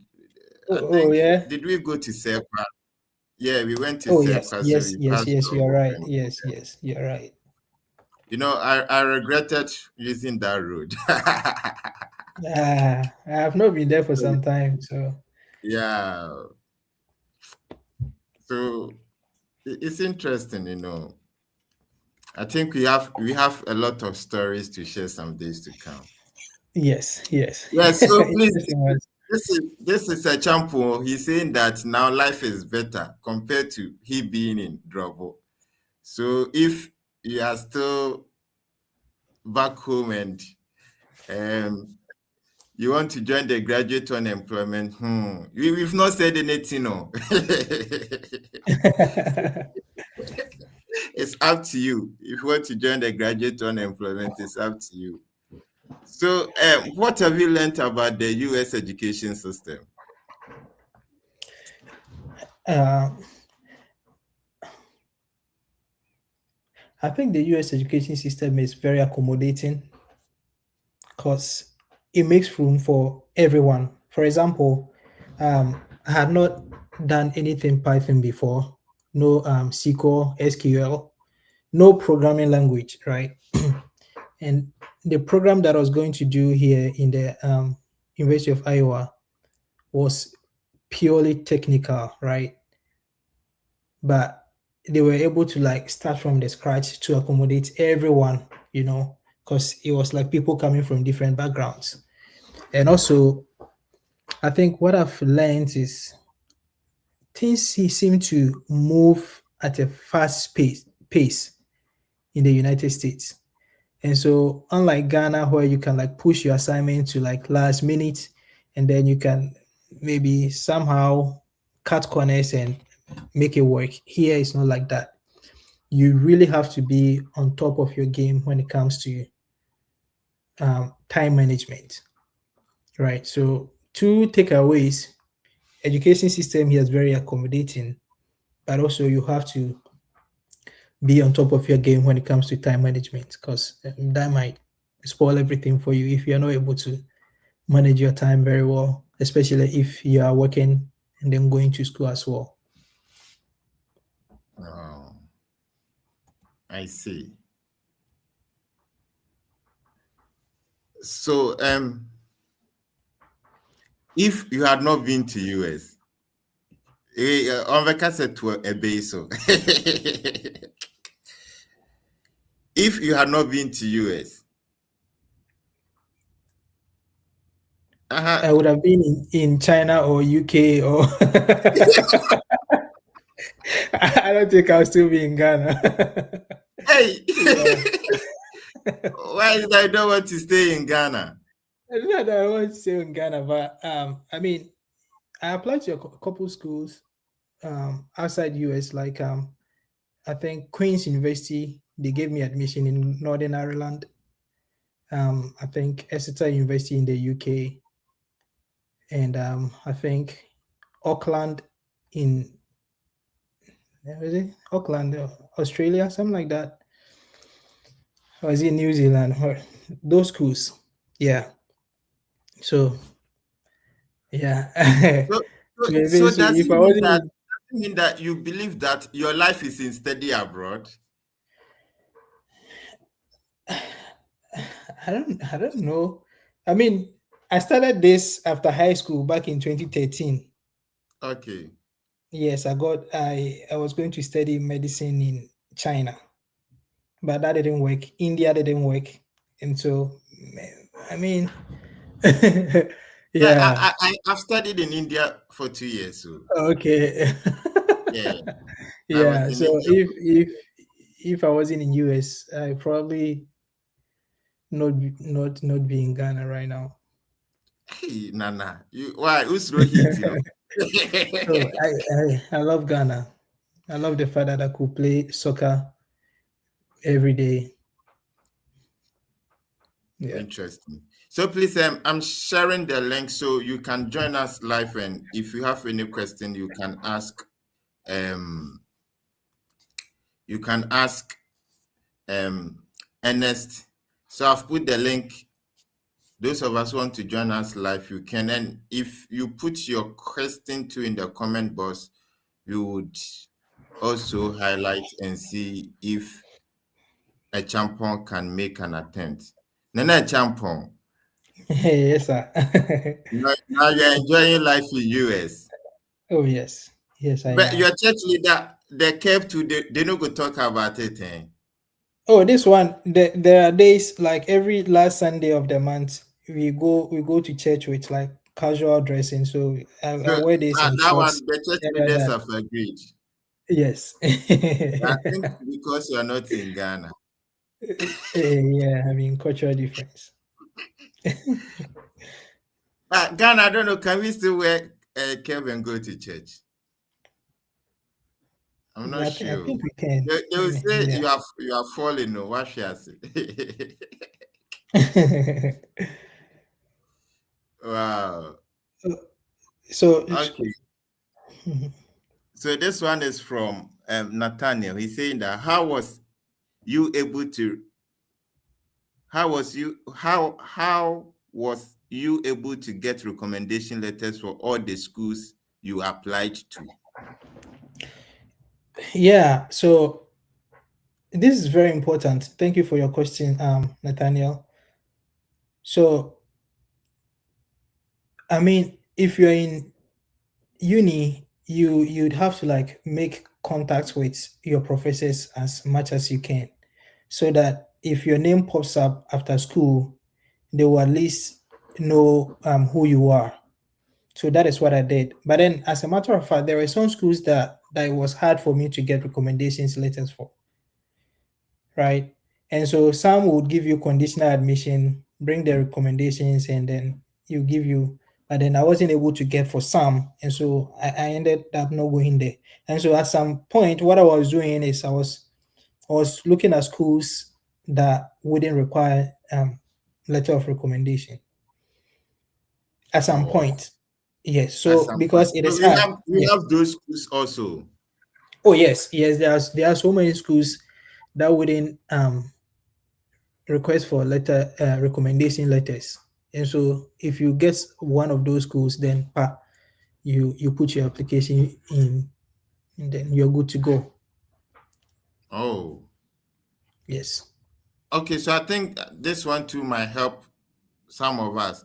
So please, those who are still struggling with recommendation letter, Ernest is saying that there are schools that do not accept recommendation letters.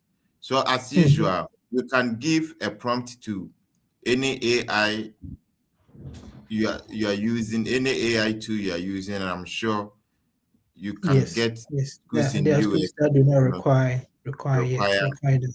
Yeah. Yeah, okay. Thank you for letting us know. So Derek Mensah is on stage. Let me add Derek. Derek, can you hear us? Yeah, I can hear you.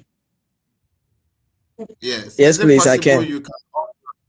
Is it possible you can on your camera because it's a live show? Uh, yeah, Oh, because okay. I Understand. am We walking by the understand. roadside. That is why. Yeah. Yeah. This shows how serious you are. Even on the roadside, you are still making time to listen to us. God bless you. I pray that you become successful in your study abroad journey. Okay. Amen. Amen. Ernest is listening. Do you have any question for him? Um. Yeah, I have question, but I didn't get the opportunity to listen to him from the onset. Yeah, because I have also applied for schools, and then I studied business at the SHS, and then continue on with business administration in the university, and then I want to further with my masters in the same field, which is the MBA. I've applied to so many schools, but I have been getting rejections, and then so on and so forth. But still, I'm still on it. I'm still applying, because I have a low GPA. So I have an issue with my SOP. How to come up with a strong SOP. So I don't know if you can help me draft a strong one so that I can also get the opportunity to study abroad.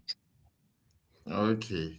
Ernest, so Mhm. there's a Mm. request from Yeah. Nathaniel Thank you so much, Nathaniel. and from Derek, sorry. Oh yeah, Derek. So Derek, this is why the Fred Effect team is here. Okay. These guys are very good when it comes to doing stuff like this.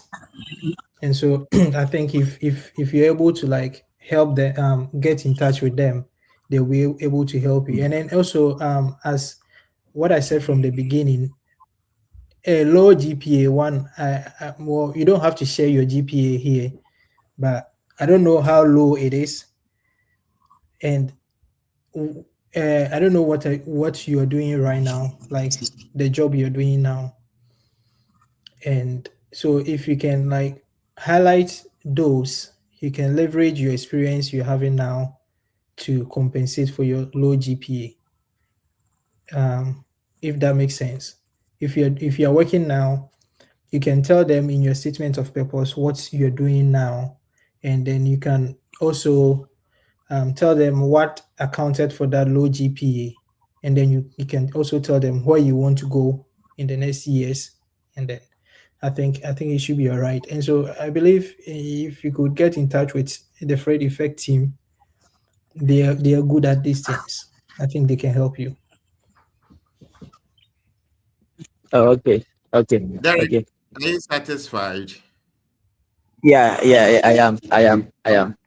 So I mean, thank I you wish for I that. could like draft a whole SOP for you right now, but that No, is okay, so so that is very so hard. I think Derek will still want to be in touch with you. So if we Yeah, want to do definitely. a tampon, I think I could saw from his speech, but he was afraid to say it. So I have to say it for him. Yeah. Thank you for saying that. I mean, This guy, he can never propose to a woman. Oh. Ernest, so if we want to yeah. get in contact with you, how can we reach out to you? You can reach out via um, Instagram, EK Champon. EK. Yes, EK Champon. Okay, champion. Okay. Yes. Okay. Yeah, so on Facebook, Kwekwe Champon. Okay. Yes. Yeah, so Facebook, Instagram, yeah. You are You should available see on me. Facebook and Yes. Instagram. Okay. So that is it. So Derek, whatever be the case, if you reach out to the Fred Effect team, we will be willing to support you through the process. Okay. Okay. All right. Thank you Okay. for Thank coming. you very much. Okay. Thank you. I am so. Okay. All right. Um, let me see, who do we have? Berima Kofi. Hello, Berima Kofi, please. Yes, please. how are you? I'm doing great. Yourself? Yeah, we are also fine. Thank you for joining us live. Ernest is listening. Um, Ms. Ernest, for myself, I pursued Bachelor of Arts Political Science Education, but unfortunately, my GPA was low, 2.97. How can Come I on. maneuver On my a way out? 4.0 scale. No, on a 4.0, but I had 2.97.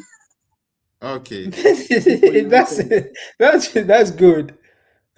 And my problem is, you were talking about the SOP, and I enjoyed it a lot. Because upon entering university, I had a problem, financial difficulties, and even prior to my admission at the university, I lost my mom through that process. So within that time, I had a problem. But currently, I'm a teacher. I'm a teacher at Mankransu Senior High School. But I have the appetite to study Masters of Arts International Relations. Mm, I don't know whether you can assist me to get Kofi, out from this. this English you have to reserve for your SOP. So Is that I'm a teacher? I'm a teacher. Oh, Government. I'm a okay. government teacher. So Oh, with okay. this, that's why. Oh, okay. So so please help me out because I'm struggling so much. yeah, I understand your situation. So this is the thing. I remember when I was talking to Fred and applying for those two schools that I was rejected. I was applying to masters in economics. Very well. Okay. Yes, and I was rejected twice. And so one thing is, yes, I understand this is what you want to do, but then if one space is not working for you, there are so many places that you can look at. So for Very well. example, you're in education right now, right? Yes, I please. was looking this morning and Bowie State University, BOWIE in Maryland, they Please have wait. Oh, I'm writing. Oh, I'm writing. Wait.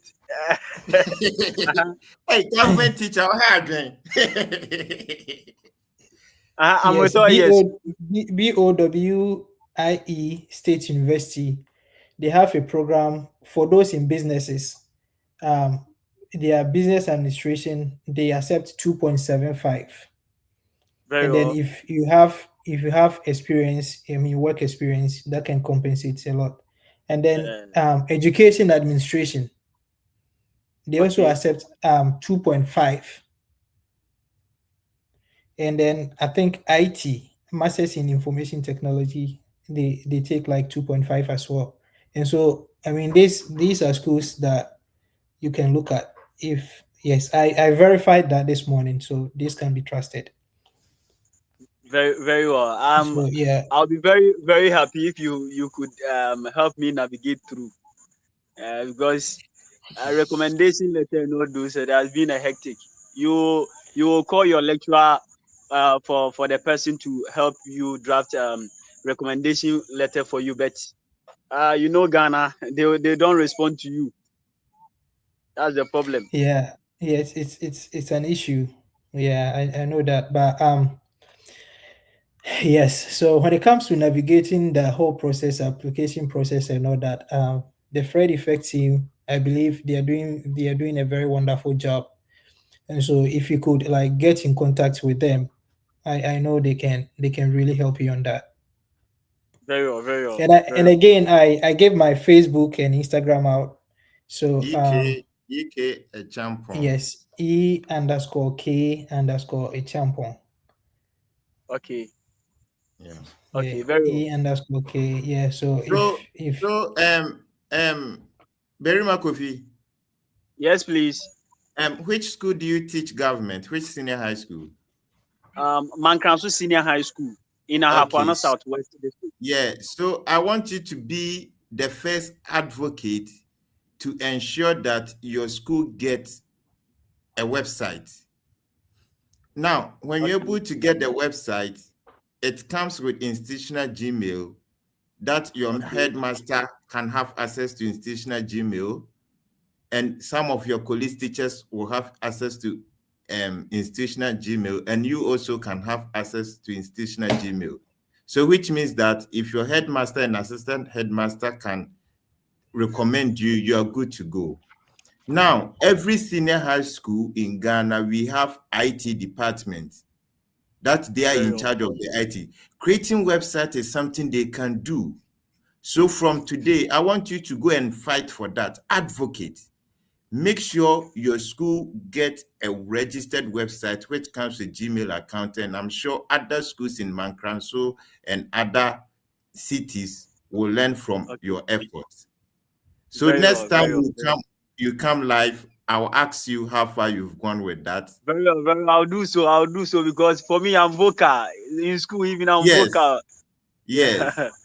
Okay, So okay, so okay. so try and then link up through our Instagram account with me, and then we can take it from there. Any guidelines you need, I will try and then give it to you. Ve- Very well. I'm most grateful for your warm attention. Thank you. Yeah. All right. Ernest, thank you as well. I'm proud no of you. All problem. right. Thank you, Thank Okay, you bye Steve. for bye. joining. You All are right. also welcome. Okay, Okay, bye. All Bye. right. Yeah, so that is Berima Kofi, government teacher from Mankrasi Senior High School. Now, Berima Peso about USC, when I bet you create government. Yeah, so They're always teachers. okay, so let's take this from Richard Owusu. Is it Richard Owusu? Oh, okay. I think this is not a question, right? Mm-hmm. Yeah. This is the one I wanted to show. Okay, Nana Usukusi. Please, I would like to know, as a diploma nurse in Ghana, please, can I apply as an undergraduate student at US to pursue practical nursing? Which will I get scholarship, and also to even get admission to pursue bachelor registered nurse? And if it's possible, how many years for the program? Nana, do you have an idea of this? So this is very broad. I think, of course, if you have diploma in nursing, whether nursing or midwifery, you can definitely do it. I know specifically Minnesota State University in Moorhead, they have a very good nursing program. And then I know someone who had like a diploma and was able to go there. And so yes, that is very possible. And then usually it depends on the school. I cannot give you exact years that you're going to be in school, but I think there are period for prerequisites, maybe a year, and then maybe you go through nursing school for like 2 years, So like 3 years. So yes, you can do it. Oh, okay. Interesting. So this is from I see a man Ponsa watching us live from Facebook. He's saying that aside your professors, can anyone else write your recommendation letter for you? So let me cut corners this way. Well, I wish everyone could speak to you, but it's all right. So If this is the you are thing. comfortable, that one you can, especially if there is some. Uh-huh. Eti wo sɛ aha no obiara ɛnni mu. What I say? Nti sɛ professor no ebetumi atwerɛ recommendation letters ama wo fine. And then sometimes they need like institutional emails and all that. But then most of the school they do specifically say that it has to come from these people, right? But then if they don't, if you can get one lecturer and then one colleague you work with, and maybe one supervisor or your boss, right? So mostly they do ask of 3, sometimes 2, So you can get one that is going to talk about your academics, 2, someone who is going to talk about your work ethics, that is your boss, and then 3, someone who can, like same line, who can talk about your human relations and all that, that kind of like encompasses everything, because you're going to be in a class with people, other students. So how do you relate with them? You're going to be in class in like groups, because grad school, for example, is all about study groups. So how do you relate to people in your group? So it doesn't always have to be all professors, right? I think you can get like 2 professors or 1 professor, 1 colleague, and 1 boss. And then Mr. Me na say me your colleague obi anim me. What do I say? So sometimes also one kasa so like we smart mo na bi obetimi akɔbɔ obi din kora hyɛ mu na aka sɛ asumasi ɔyɛ me wei na wankasa waprint or letter na wayɛ wayi. It has to make sense. That's it. It has to make sense. That's all. Yeah, I went to a YCC DAF.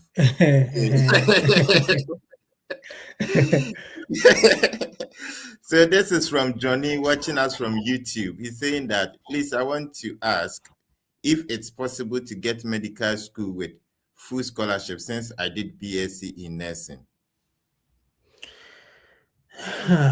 So medical school is like a whole process on its own, and as a matter of fact, that is one area that I've not looked at. I've not helped anyone or personally seen anyone like apply to medical school here, and so that will be kind of hard for me to talk about, but I think the Fred Effect team does great on that. So Johnny, if you can get in contact with them, I think they will be able to help you.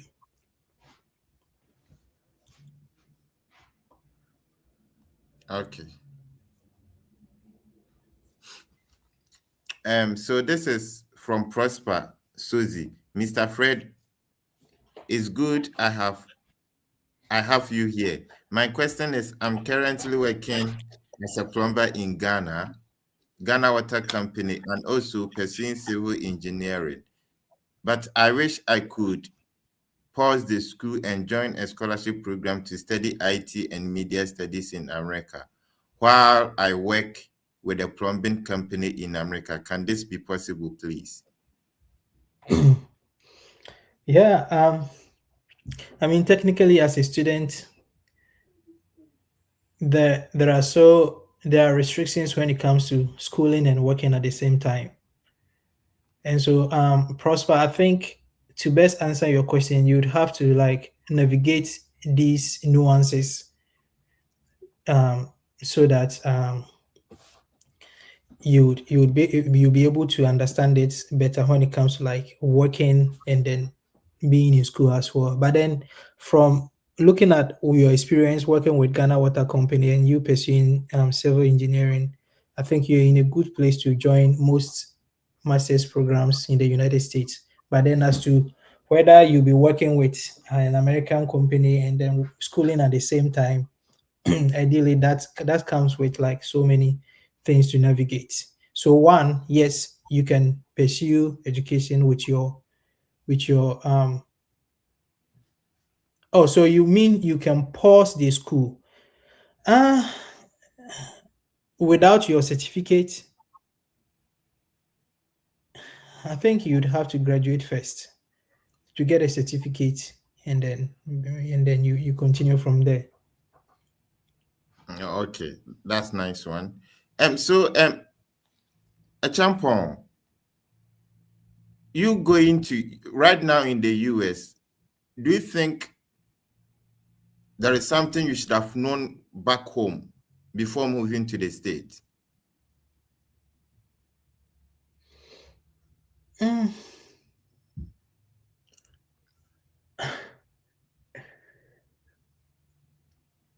I don't think so.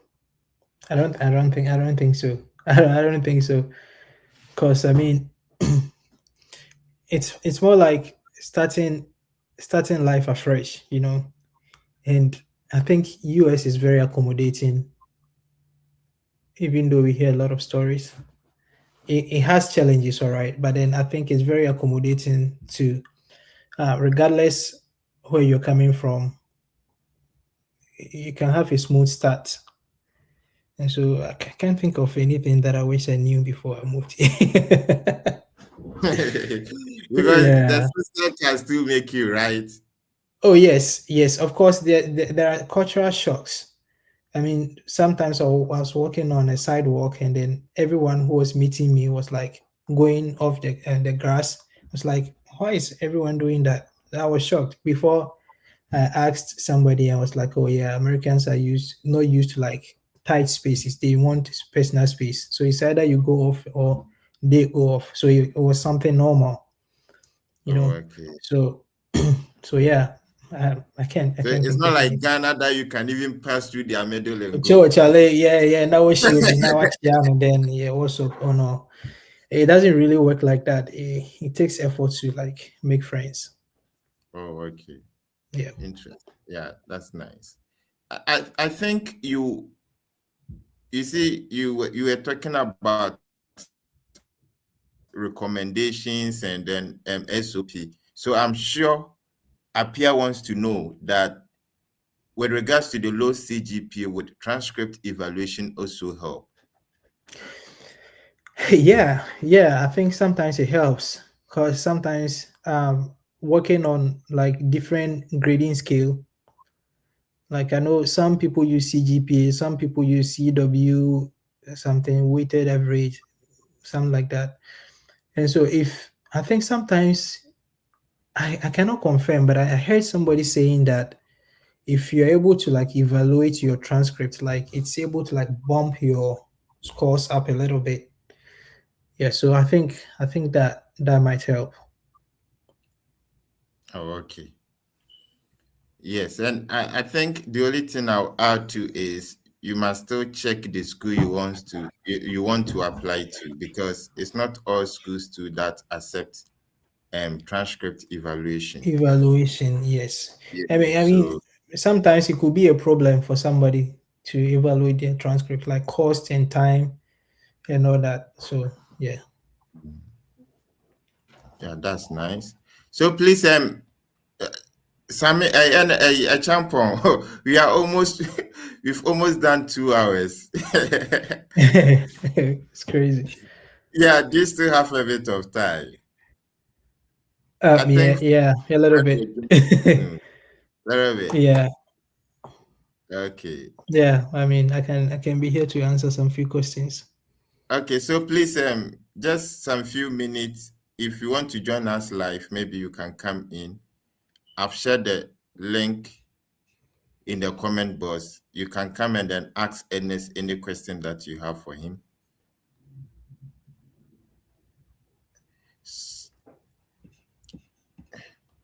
So do you have any advice for those graduate unemployment in Ghana. Yeah. Yeah. So I think, I mean, some of you might be in a better place than I was back in Ghana. As I said, people like me. Yes. I saw my cousin's text message here telling me, when I say people like me, I went for my visa interview in Ivory Coast without my parents even knowing that I was there. Yes. So yeah.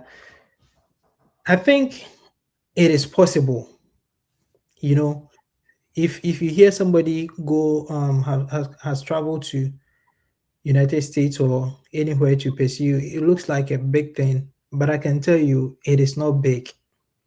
It is not. It is not anything, right? So my advice for everyone who is um, in the process is it is doable, and the thing is, um, there are always people at every point you are in the process to help, whether it is you needing bank statements, whether is you needing recommendations, whether it's you needing whatever. There are always people who are available to help, and so don't feel shy to ask for help, right? If it's anything you don't understand, ask. If you've written an SOP and you think that is the best, I think it's advisable that you have somebody review it for you. You know, sometimes I look back and see some of the SOPs that I wrote to universities, and they gave me admission. Like, how, you know, I would do it differently this time around. You know, and so my advice is, one, it is doable, right? And it is it takes some time, so be patient, right? It takes some time. I mean, it doesn't happen overnight. You have to put effort, you know, and then don't be scared or don't be shy to ask questions. If there's anything bothering you at all, just ask. There are always people along the way to help. They might not be people you know, especially friends, families might not be there, but then random people can help you. And don't forget to pray. Yeah, very important. The God factor. Yeah, yeah, that's very important. Thank you for pouring your heart. Hey, do you have another NSA champion? Hey, I'm shocked. Don't be shocked. Hey, Yeah, NSA champion. Ernest knows me.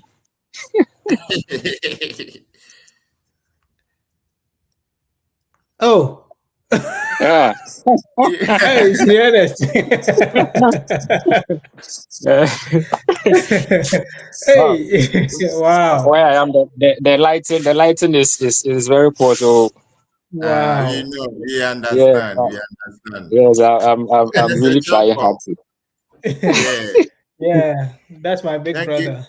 Yeah, thank you for joining us live. What question do you have for NSA champion? Oh, actually, I don't actually have a question. I've really enjoyed the show this evening. Ernest Okay, is actually my cousin. all right. Yeah, He- it's he- my big brother. yeah. So, you see that we bear the same name.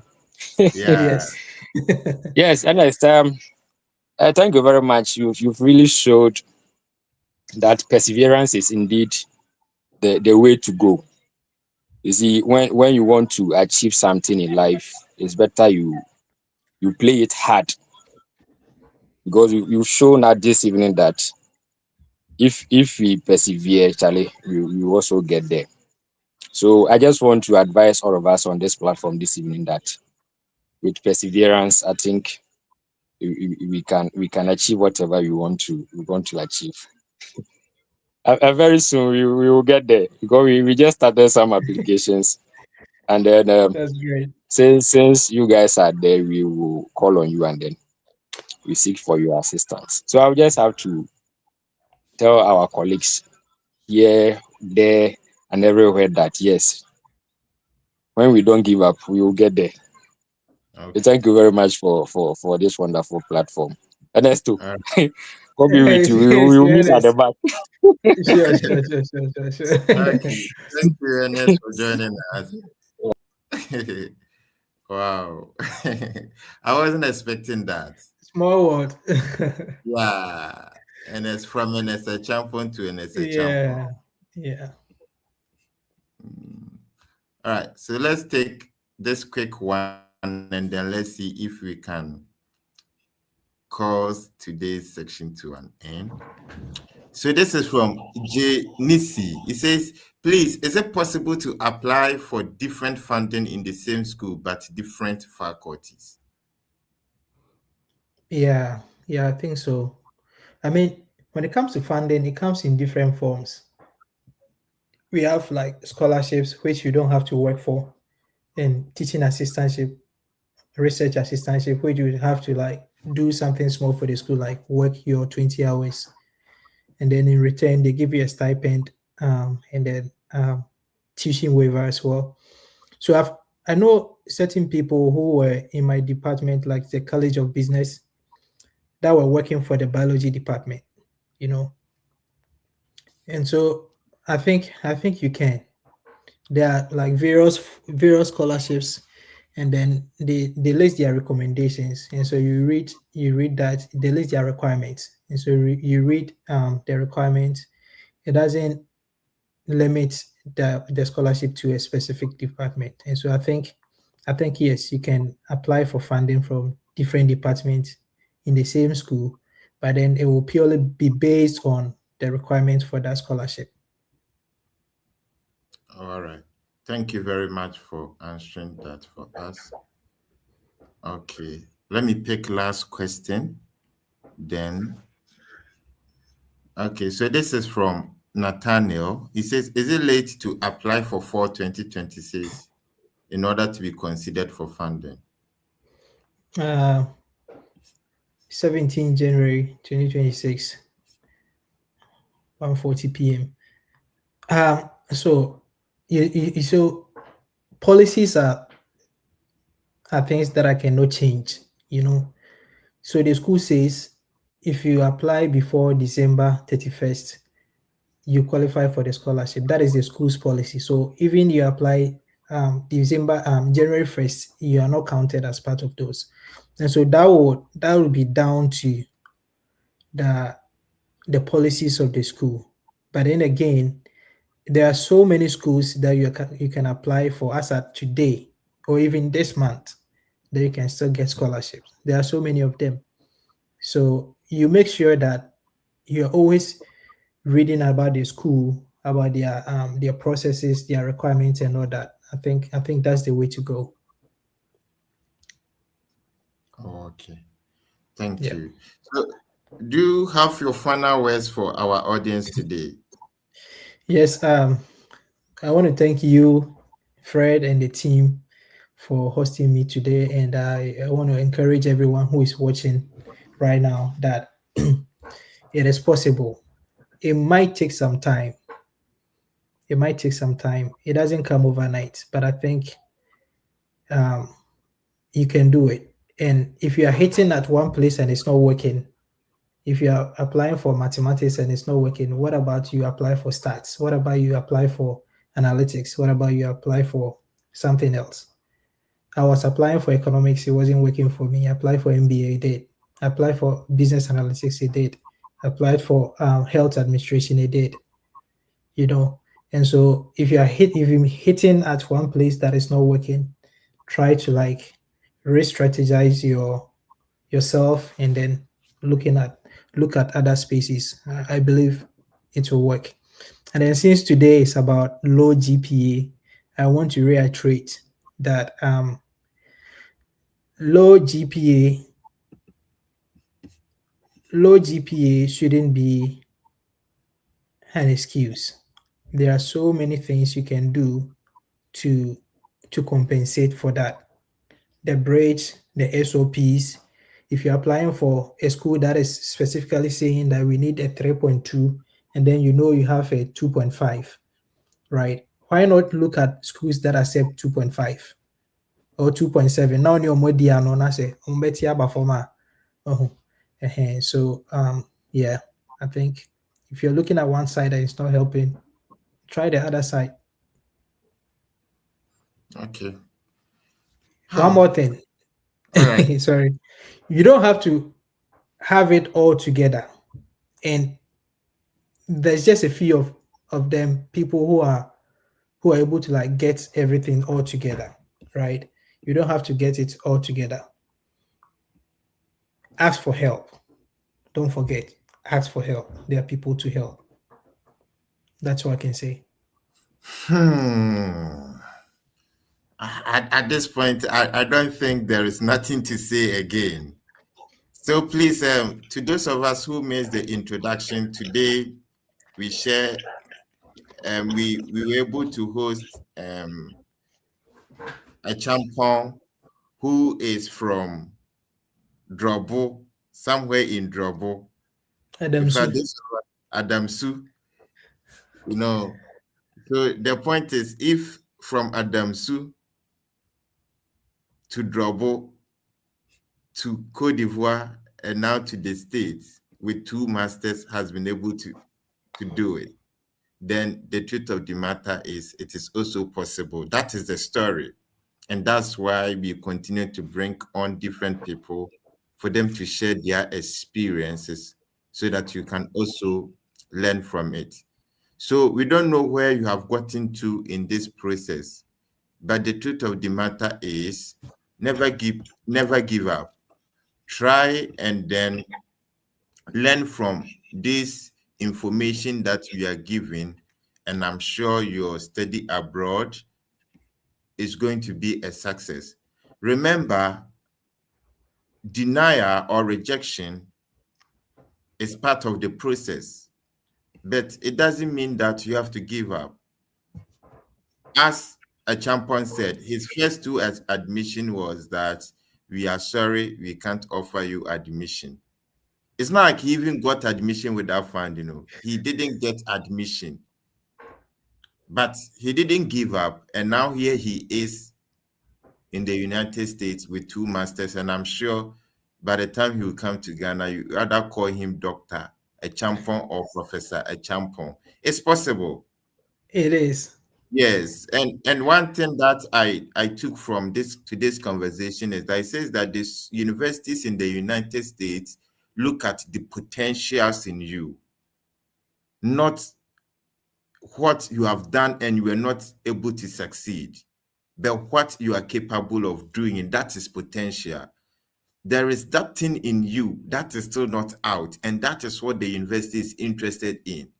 So sometimes stop underestimating yourself with the low Cgpa and focus on what extra thing, that extra thing in me that I'm here to bring it out. That is what the university is interested in, and that is what is going to bring the difference and the change the world is looking for.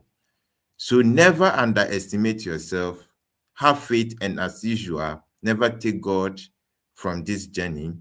And we believe strongly that one day, you shall also be called an international student. Thank you for tuning in, and always remember that the Fred Effect team partner with AgroVisa, and AgroVisa is a team of visa officers that try to that have come together to help people to answer most of the visa interview questions. So try and then schedule an appointment with them, and they will guide you to, especially if you have gone once, twice, and you have been rejected. They can sit with you, have a one-on-one conversation with you, and then help you to be able to get your visa approved. They have done this for so many years, and people are testifying to their work. So if you're not sure of yourself, if your confidence is low, try and reach out to AgroVisa, and I'm sure they would help you, prepare you well for your visa interview. So thank you once again for joining us. Let me see if our technical men can help us to do the draw. So if you have not liked and share, you can do that and you can automatically become part of the draw.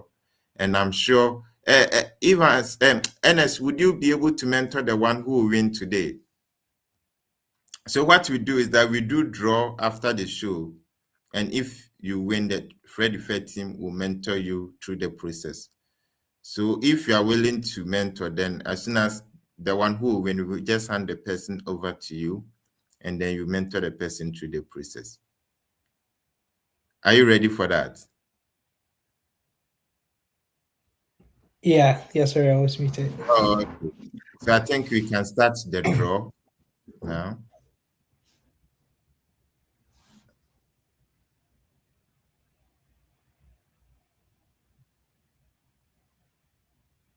Oh, okay. So congratulations to Abu Yakub. I'm sure he might be from Nigeria. Yeah, so our winner for today is Abu Yakub. So what you have to do is you can send us a message on via our Instagram handle, and we will take it from there. So thank you all of you for tuning in. God willing, next week we'll bring you another fantastic episode. Thank you for coming. We really appreciate it. It's been great having you on, and your story is very inspiring as well. I remember the first time I had your number, and then we spoke about the process. What you did, I still have your number saved on my phone as serious Ernest.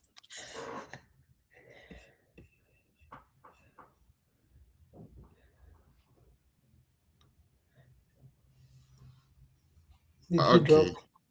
Yes, it's like Fred Network. Okay. So I think with that much ado, we'll bring today's sessions to an end, and God willing, next week, same time, we shall meet. So thank you all. Thank you all for joining us. See you next week. Oh, Fred is on. Okay, Fred is on. Yeah, so I still have your number saved as serious Ernest. Still, I've not changed it. I remember I was at Ohio University by then. We're having international students like Ghanaians. We're having a birthday party for someone. Shout outs to AC. Currently at Texas. And you called me, so I had to excuse myself from the apartment and then talk to you. And we spoke about having to send messages. Now, anytime I ask that, have you done this? He said, oh, I've done it. I've sent this message. So, like, I think the hunger, the level of seriousness you put in actually paid off. And hopefully, if you are listening to us, you also take a cue from that. Sending 72 emails is not an easy thing. It's not an easy thing to do at all. So if you see that some people have certain things working for them, the only thing that we don't talk about is the work we put in behind the scenes. People see the snow pictures, we standing by cars and taking pictures. They only see us like on a podcast like this, sharing talking about what we do and stuff like that. But the work behind the scenes, actually sitting behind your computer, among all the excuses like maybe I don't have data, my phone went off, there's lights out, I can't apply today, recommendation is a problem, this is a problem. Instead of the excuses, going on and doing the job or doing the thing, that's what actually will get you here. So, bro, thank you for coming on. We really appreciate you, and I'm It's a sure your pleasure, story Fred. would. Yeah. If somebody's listening to us from Adamsu, they will know that yes, Ernest has been able to do it. It's also possible that I can do it. And thank you. And we continue to keep in touch, even though we've not met, and we don't talk often, but it's always been a positive vibe when we have opportunity to speak. So thank you for coming on, bro. All right. You're welcome, Fred. Anytime. Right. Okay, so as we do every week, we make sure that we make the process quite easier for you. There are some universities that are waiving application fee, or you can apply for free. That will reduce the burden of application fee on you. Remember that when we share these universities that and we say that they are waiving application fee, doesn't mean that they automatically give scholarship. To get the scholarship, please read the specific program website. You can also send an email to the HOD or the director of the program, make inquiries about scholarship before you apply. But the whole idea is to be able to reduce the burden of application fee. 25, 75, $50. If you could get that waived, it make the process a little bit easier for you. And most of these application fee deadlines, application fee waivers, and scholarship, they have deadlines. So that's why you need to subscribe. That's why you need to follow this. So if you've not followed, click on the follow button now. If you've not subscribed, click on the subscribe button now, so that immediately we share it, you can have access to it. So this one actually started on January 11th to 17th, which is today. So this is particularly for people who have been following us on our Facebook platform, because we've shared it as well. But on the podcast today, if you are sharing it today, if you're seeing it today, means that you need to submit the application today. The good thing is that with some of these applications, you can actually work on it and then later on upload your document. So you might not be able to write SOP right now. You might not have your CV ready right now, but you can submit the application itself. Then you will get application fee waived. So the name of the university is UMBC, University of Maryland County, UMBC. So if you are listening to us, you can type it in the comment section. It's called the University of Maryland at Baltimore. So University of Maryland, Baltimore County. So county is COUNTY. America Brofune Baga County, Mim County, county. So University of Maryland, Baltimore County. Baltimore is the capital of Maryland. Originally, the application fee would have been $50. $50, if you convert to our local currency, would have been about 500 and maybe 600 approximately, if you're using like $1 to 11 cities. It's going to be like $600. So what it means is that for you watching this podcast and knowing that you can use the waiver code Retriever, RETRIEVER 2026. If you use this code, then you get the $50 application fee waived to apply to any of the graduate programs at the University of Maryland, Baltimore County. You have to understand that there is different campuses of University of Maryland, but this is University of Maryland, Baltimore County. This is a different campus. So we have the user University of Maryland at College Park. University of Maryland system has a lot of campuses, so it's not the College Park one. So University of Maryland, Baltimore County, this is the university that is waiving the application fee for which is originally $50, and it's between it was between January 11th and today. So make sure that you submit your application today. Later on, you can take your time and be uploading the document. Let's share the second university.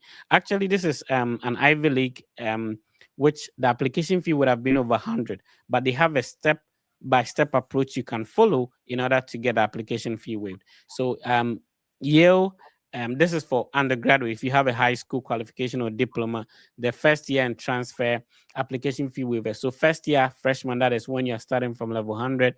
Transfer is when you have a diploma or you've taken some college courses, you're in level 200, level 300, you want to come and continue abroad. This is what we call the transfer application. And it mentions a step-by-step approach of getting the application fee waiver. So Yale will waive the $80 application fee. So originally you would have paid $80 if you're applying as a high school graduate and you want to study a bachelor's degree. If it would constitute significant financial burden for students' family, Yale's policy and the step for requesting fee waiver are the same for all applicants, including international students. This is important. So you can actually request for a waiver, and they explain a step-by-step approach in doing this.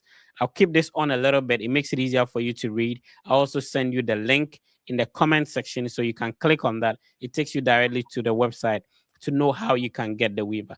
every week when we have the podcast, I'll be sharing either at the beginning or at the end or in the middle some ways you can get some application fee waivers to some universities. I've already explained that, just getting the waiver alone does not increase competition. The program you're applying for, not everybody will be applying for that.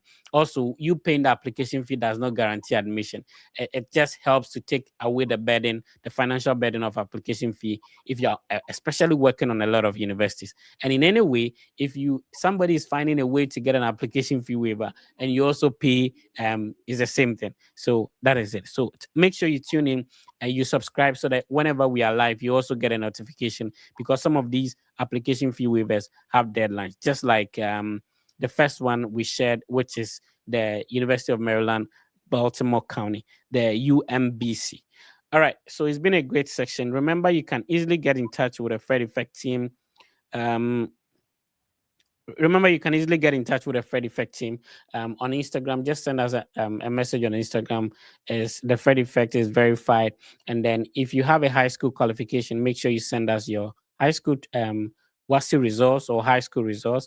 If the team can assist you get an admission and a scholarship, we'll let you know. If you also are interested in pursuing a master's or a PhD, send us your transcript and then we'll respond from there. If you need any other help, just send us a message on Instagram. That is the easiest and quickest way to get in touch. If you want to schedule a one-on-one meeting, there's opportunity to do that.